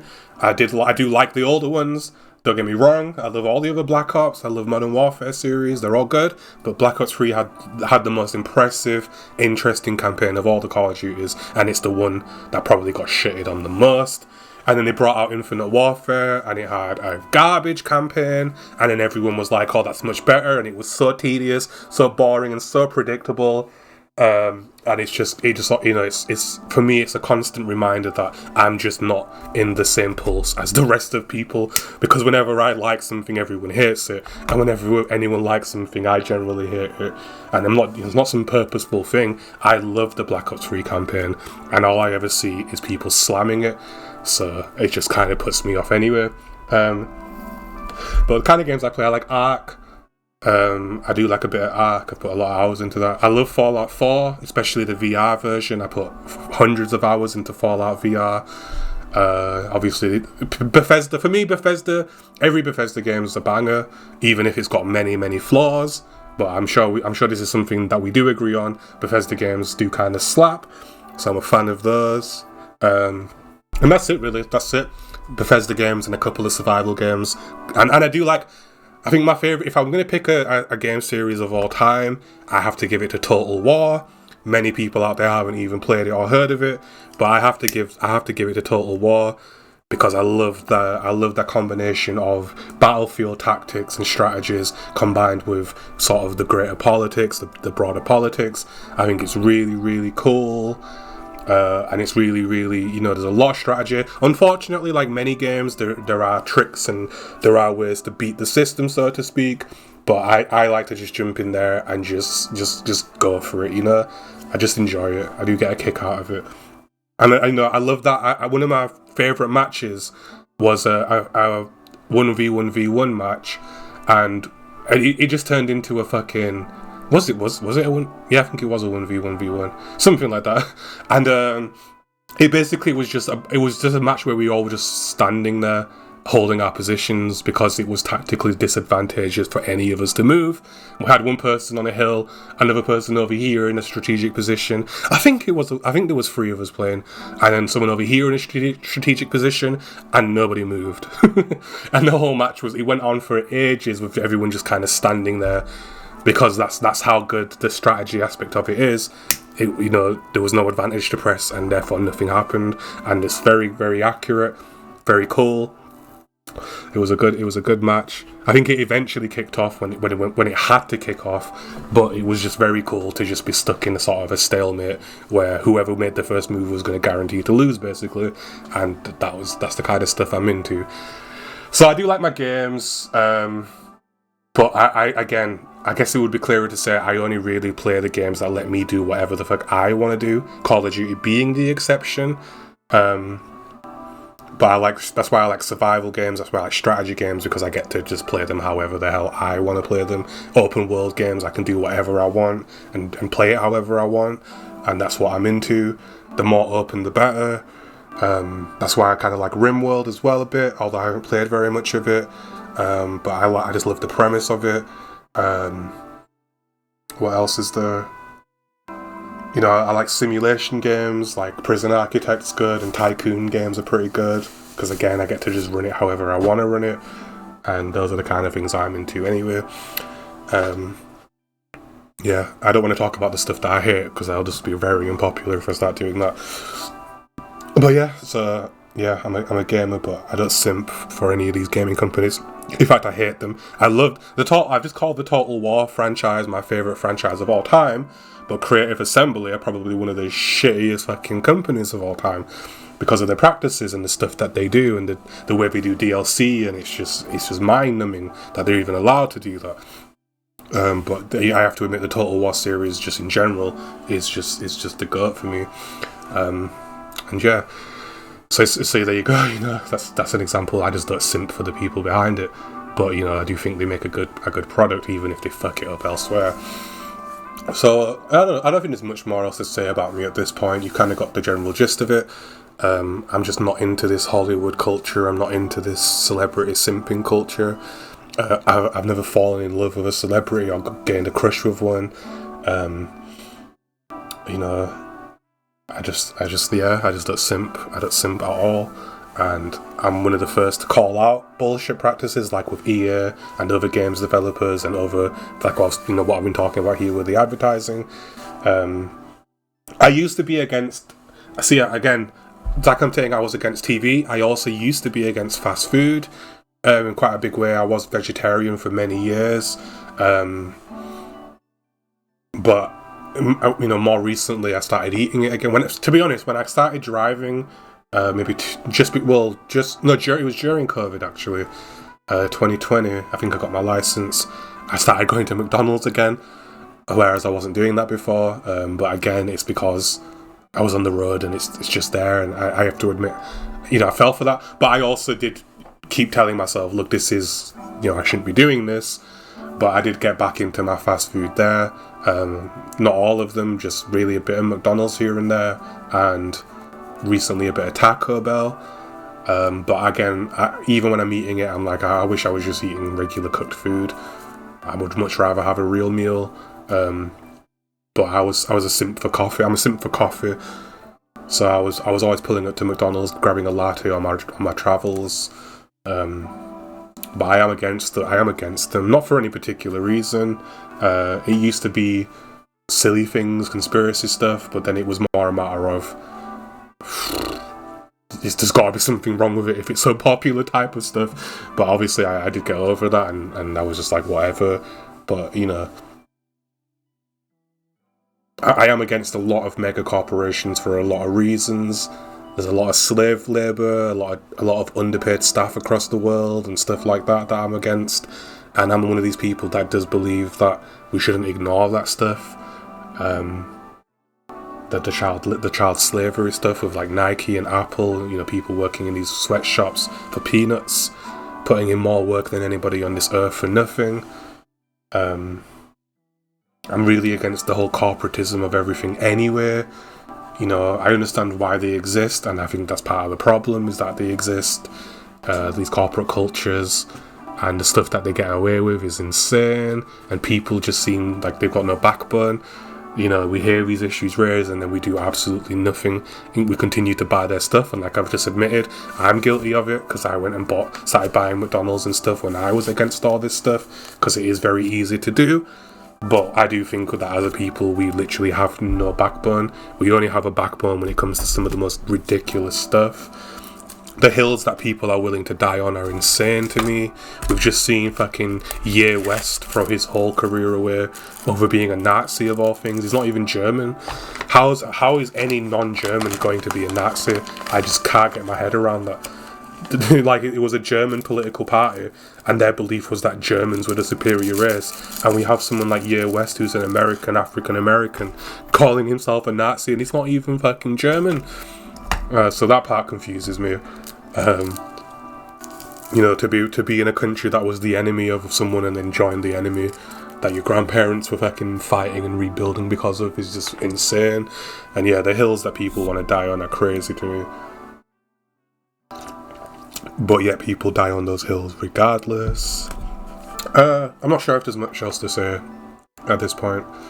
I don't even read books. Here's one that might surprise people. Someone who's coming out and saying, look, I'm a very clever person and I don't read books anyway.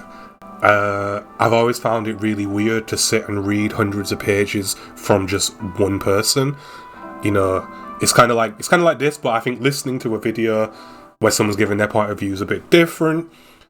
But sitting and just reading hundreds upon hundreds of words and opinions from just one person, to me, is a bit wild. Especially because, like, with this video, at least you can talk back to me and comment. And you know, when people do start commenting, if they do, I do want to debate people, and I do want to have those conversations. So I think this is different because it is back and forth in that way. But sitting and reading a book, hundreds upon hundreds of pages and words, from just one person's perspective, to me just seems really daft, because it's not like you can read a book really quickly. It takes, you know, days, weeks, depending on how much time you have and stuff. And I just always found that really weird, because as we know, people are not infallible, and it doesn't matter how clever a person is, they still are capable of making mistakes, whether we want to admit that or not. And I've never really got it. The last books I read were the Harry Potter books, and that was it. I used to read the when I was obviously a kid, I read the what were they called? The scary shit. The names escaped me. I might have to look it up. I'm gonna go quickly Google it. Right, I found them. It was Goosebumps. R.L. Stein's Goosebumps. I did used to read those as a kid. The Goosebumps stuff, and then I read the Harry Potter stuff, and then they were the last books I ever read. I did have one book that I had for years that I really enjoyed, actually, but it wasn't like a book. It was like here's some pictures from the galaxy and from the universe type of book. But then I know, because I used to be really into space and astronomy, but then as soon as I found out that all those pictures in that book were just essentially CGI, like quite literally they were all just artist interpretations of space, I was out. I was done. I was like, well, I was super invested in that shit, just to find out all the pictures are fucking fake. Then I was done, and I've just never bothered picking up a book since. I do read stuff online. I obviously read articles. Obviously I've been to uni, I've done my research, I've read some stuff, but I completed uni without reading a single book, because I figured out the system of how you pass without needing to read any books. And if anyone wants to know it, feel free to ask me, I'll happily share. But it is entirely possible to finish your course and get your grades without having to actually read any books. It's really easy, once you know how. And I just didn't bother, because I couldn't justify reading that many words from just a single person when I can't even, you know, if the stuff I don't agree with or the stuff I'm not sure about, I can't ask them, you know. And I just hated that. So yeah, I'm very uncultured, you might say. I'm very much plugged out of culture. I hate fucking TikTok. Oh my god, I hate TikTok with a passion. I am technically on there. I've put some videos up, but they're just videos like this, where I'm just talking about stuff like this. I'm not on there like doing the goofy shit. I think it's really weird. And I also, but to be fair, I also think it's more for the younger crowd. And whenever a grown-ass person says they're on TikTok, I kind of cringe a little bit. I'm thinking there's way more kids on there than not. I don't really know if an adult should really be engaging with that community. I understand why celebrities and influencers are on there, because they're obviously appealing to their younger fan bases, but I can't understand why a regular grown-ass person is on there. Excuse me. I'm not exactly in agreement with that, but yeah, I don't like TikTok. I don't like Instagram. I don't like any of them. I don't even like YouTube, but I do spend some time on there. It's my background noise generator for the most part. Again, AVGN, Angry Video Game Nerd. I love that stuff because I just love how absurd some of the stuff he says is, and I like his wordplay and his alliteration. I do quite enjoy that content. I don't mind calling me Kevin, even though I do think, for me, gaming channels where the person's intentionally making stupid decisions kind of does my head in. But I don't mind calling me Kevin as much. I don't know. I think I just like his accent. And then H3 podcast, I do tune into that because I like because H3 podcast to me reminds me of sort of the older era of YouTube. Even though it's changed a lot, it's still kind of reminiscent of that older stuff, which is long gone. He still kind of is doing it, so I'm kind of in favour of that. But I'm not 100%, but I don't mind it.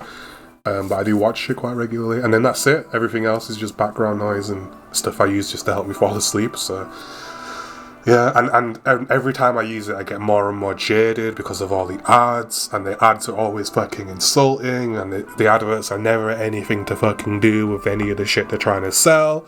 And, you know, that's why I made this video, and obviously I'm growing increasingly fed up, and I do have ad blockers. I know they don't fucking work on YouTube anymore, and I'm at my wit's end with this stuff. Yeah. And I don't know what I'm going to use for background noise once I do give up on YouTube, which is probably not terribly far away. But, you know, I'll have to figure that one out myself. I know there's alternatives to YouTube, so if anyone knows any good ones, do put them below. I know there's like BitChute, but when I went on BitChute, the last I remember, it was just really hard to navigate and kind of... Because I'm all for people saying whatever the hell they want. Don't get me wrong, but I also would like to be able to sort of pick out the stuff I want to see as opposed to some of the stuff that's just kind of thrown at you. I don't really like that energy, and there's a lot of stuff on there I don't want to hear because some things I just don't want in my sphere of awareness, you know. And when you go to places like that, like going to 4chan, you might find yourself having no choice but to have that shit shoved down your throat. So you've got to be so if you know any alternatives, or you know any good places to go for just background noisy stuff, then feel free. But I'm already kind of acutely aware that YouTube has the monopoly.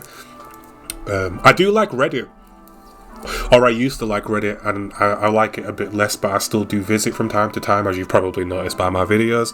I don't mind a bit of Reddit. The anonymous aspect definitely helps, because while there's still a lot of ego present, it is different, and I can kind of live with that a bit.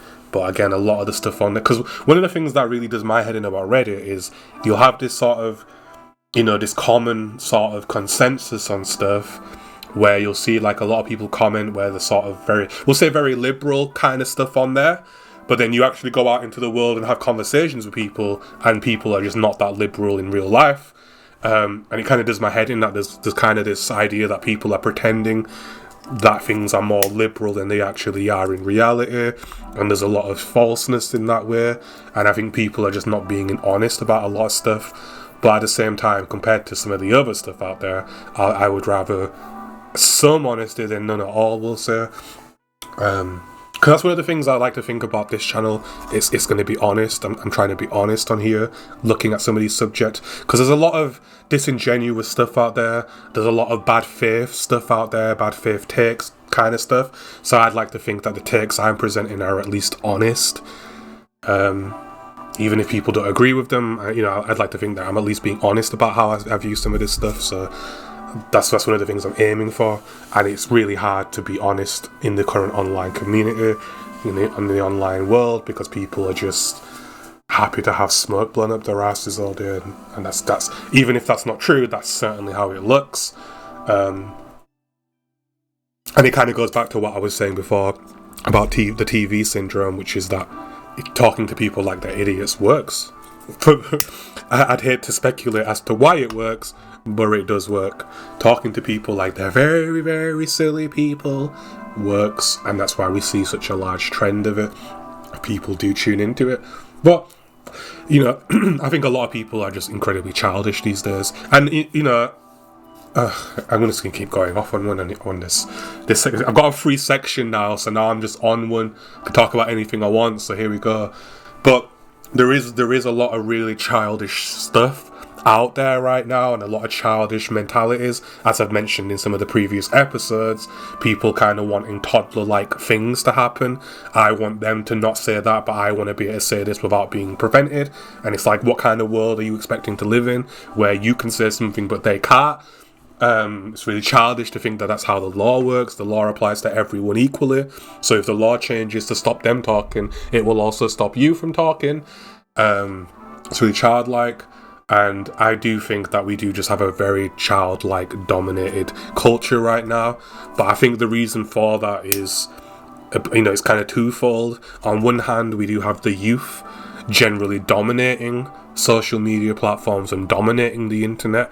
They're the ones with all the free time. They're the ones who are on there the most. They're the ones watching all this content. So there is this massive push, towards marketing everything towards younger people.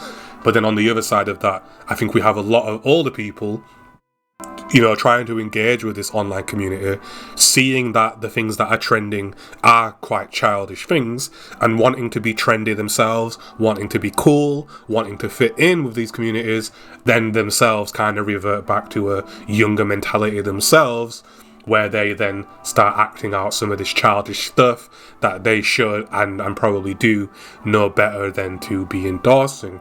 I think we should have a lot more content like this, where we're being honest and we're speaking to our age group, and we're speaking from our experience, even if we're going against the trends, even if we're not necessarily matching what the young people are enjoying. Because at the end of the day, while young people do kind of dominate the market on the internet, that's only because older people are not engaging with it. And that's probably because, like myself, who doesn't watch TV and I don't engage with these certain communities, there's a lot of people like me who are maturer who are just not engaging, period. And I think if we had more content like this, kind of talking to older people with a more mature perspective, I think we'd see older people tuning into this type of stuff.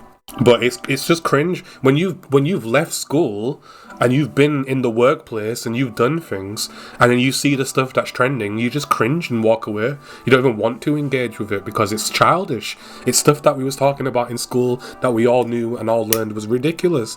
And the only reason these older people who are on there are engaging with this stuff is because either they're trying to make money from young people, or they're having midlife crises and want to feel young again and want to be hip and down with the kids.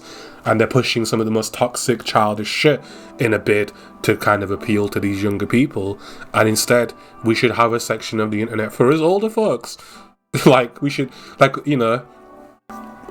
should, we should have these more mature conversations and try and remind people that actually a lot of the stuff we're pretending is important isn't important even now in the real world. It's only important online. None of it actually applies to the real world, and we're not being honest about that. And that's why, I've closed it now. I might as well end off with this because we're almost hit 3 hours. But that's why I had that picture up, and then it was of the dads, and it's like, these are the dads out there putting food on the table so their kids at home can eat at the table. It's kind of like, let's just try to remember that there is a real world out there, and there are people going out into the streets and making fools of themselves that then end up online looking like a bunch of morons, being laughed at by everyone because they're trying to fit this online culture and these online things, and it just makes them look daft in reality. They get into these fucking Facebook groups and whatever other shit they're engaging with, these little circles, these echo chambers that tell them this is right, this is cool, this is the way. Then they go out into the streets and try and actually live out these things in the streets, and then they get ridiculed and told that they're a bunch of morons and people can't stand it, or they get themselves arrested, and they really affect their actual real lives because they're so busy focusing on and trying to fit in to all this online childish stuff. And it's like, that's why I had that picture up. It's like, look, there's people out there literally, working their lives away to provide a living for their families and keep their homes stable. And it's like, we just don't need all this childish shit. We're adults, we're grown people. I don't know. And another point I wanted to make about that picture, which is for the younger people, and this is why older people should be more responsible, is that when you're young and you're in school, I've mentioned this before, but you're behind a gate. In reality, you're behind a very protected wall and gate, and rightfully so. And that wall and gate is there, and it exists, and it's real. And until you get past that gate, you don't know what the fuck you're talking about. You don't know what's going on because you are shielded behind a big gate, and that's what school's for. That gate is school. And until you leave school and get into the workforce and actually get into the world and start having to feed yourself and pay your own bills with your own labour and your own hands, you'll be behind that gate. And it's not a bad thing, and it's not your fault. Like, I might say I might put it like this: while you're young and you're below 18, you're an idiot. And you're supposed to be an idiot, and it's not an insult, it's not offensive. You just, relatively speaking, to people who have gotten past that gate, you're an idiot. And that's fine. That's why your parents talk down to you. That's why everyone doesn't listen to you. That's why everyone's so condescending towards you, because, well, you're an idiot, and it's not your fault. You haven't passed the gate yet. You have no idea what's waiting for you outside those gates. And that's why we see posts like that other Reddit post where he's asking for advice. Like, it's my first time, I'm moving out independently. It's my first time out there. Does this make sense? Is this a good position to put myself in? Because they have no idea. Because they haven't done it yet. And they're asking the people, like, the older people who have done it and who are out there and looking and getting that advice. And I think the younger people need to kind of realise and understand that, look, to a lot of us more mature people, you are an idiot, but we're not blaming you for it. We're not judging you for it, because we were idiots too. We were behind those gates once upon a time. Yes, young people can go through a lot of traumatic stuff. Yes, things can be horrible at home, it can be abusive, and it can feel like all this stuff you're having to deal with, blah, blah, blah. Well, guess what? You still have absolutely no idea what's waiting for you outside of those gates. And that's all I can tell you. You're not the only ones who have gone through trauma. You won't be the last. You're not the only ones who have had a lot of shit to deal with from a really young age. You're just not. But guess what? You're still behind those gates, because us mature people who were also young once, who also had more to deal with than we should have had to as kids, have dealt with all that and then gone through the gates too, into the real world, out of schools and into real reality, where we are having to provide for ourselves, we are having to put a roof over our own heads, we are having to support our families. And until you cross those gates, you're an idiot, and it's not your fault. You have no idea, and that's why people dismiss you. And it can look rude, like, just because I'm young doesn't mean I don't know stuff. It's like, I'm sorry to tell you, but it kind of does. You're right, you are right. You might say some shit that's really clever. You might be able to tell me something I've never heard before, right? I'm not denying that. But overall, you ultimately are. You do kind of look like an idiot to me, and it's not your fault. It's just because you're young, and I know you're behind the gates. So you can't, you might see me do something and then judge me for it as a young person and be like, you shouldn't do that, it's bad for you, right? And I'm going to just roll my eyes and go, kid, you have absolutely no idea what's coming for you. And it's just like, I don't know how else to break it to you. It's not your fault, and I know it sucks because I've been there. I was young, and I'm looking at the people around me, and I'm going, what are they doing? And then you cross over into the adult life, and it doesn't kick in straight away, because I'm 28 now, and it's kind of taken me until my later 20s to put the pieces together to kind of realise, oh, that's why they do that, right? Yeah. And this is what the adults and the more mature people of the world, when we're looking and engaging with this social media community, need to realise is that these young people, while they might be cool, they might be the ones pushing the trends, they're also a bunch of fucking morons, and they don't know stuff.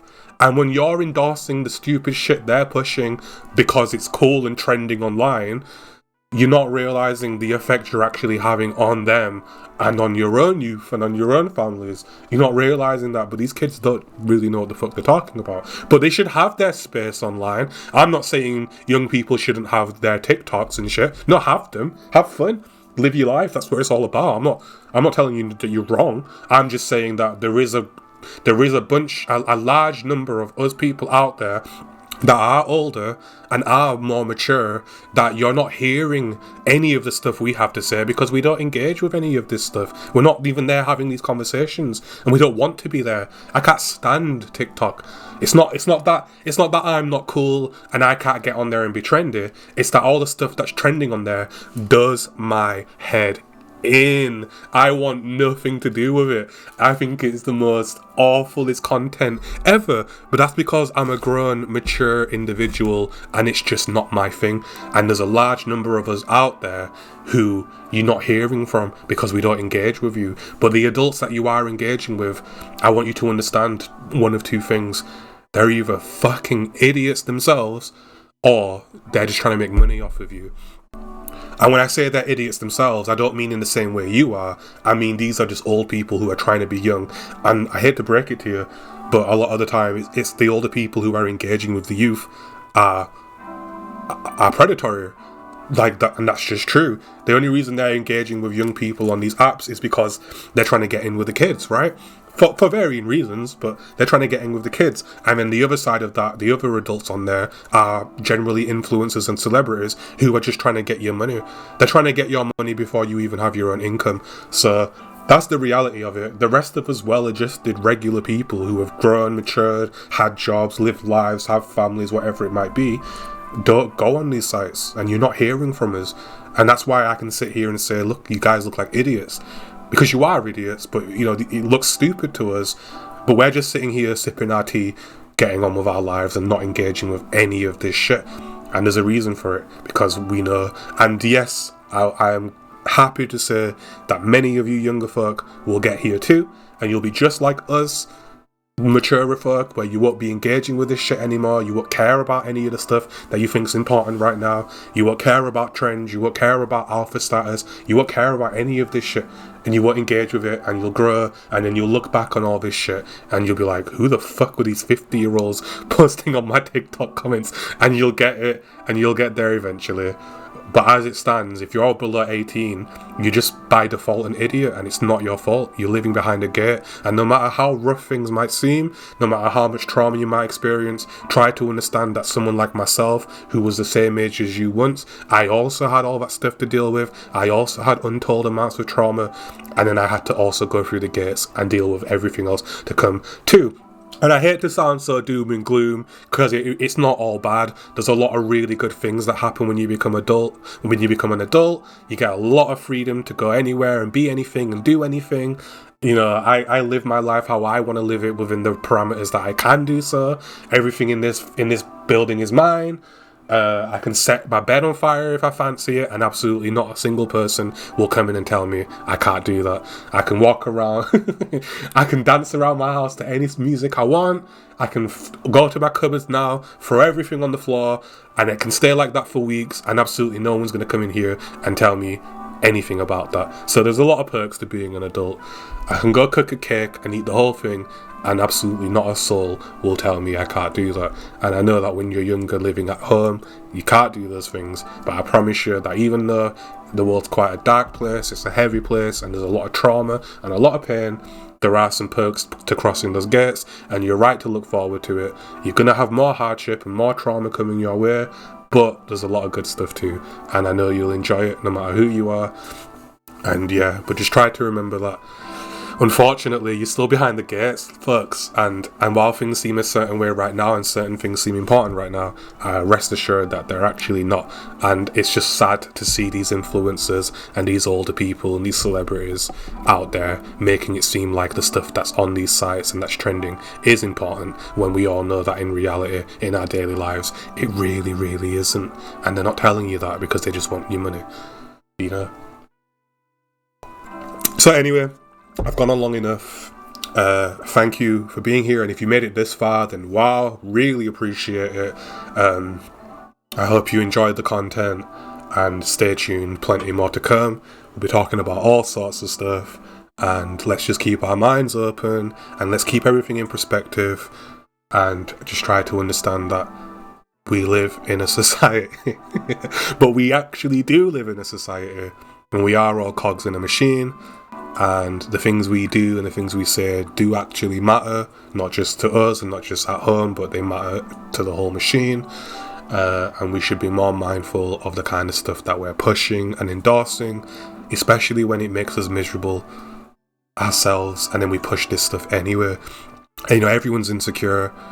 Everyone has insecurities, but yet we push the most shallowest stuff as a way to mask our insecurities, thus making the whole society more judgmental, making us even more insecure without really realise we're doing it, because all we're trying to do is mask our own insecurities and our own pain. But in the long run, we're actually making it even worse for those insecurities. And that's just, you know, just an example of why we have to be responsible with what we're saying and doing.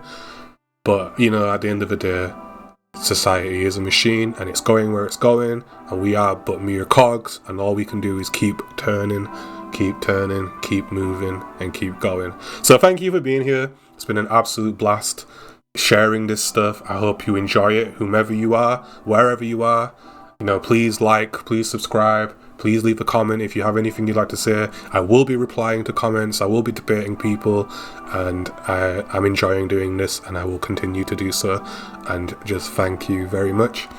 I am SpookyLith. This was episode 12. It's been an absolute pleasure. Take care of yourselves. Goodbye and good night.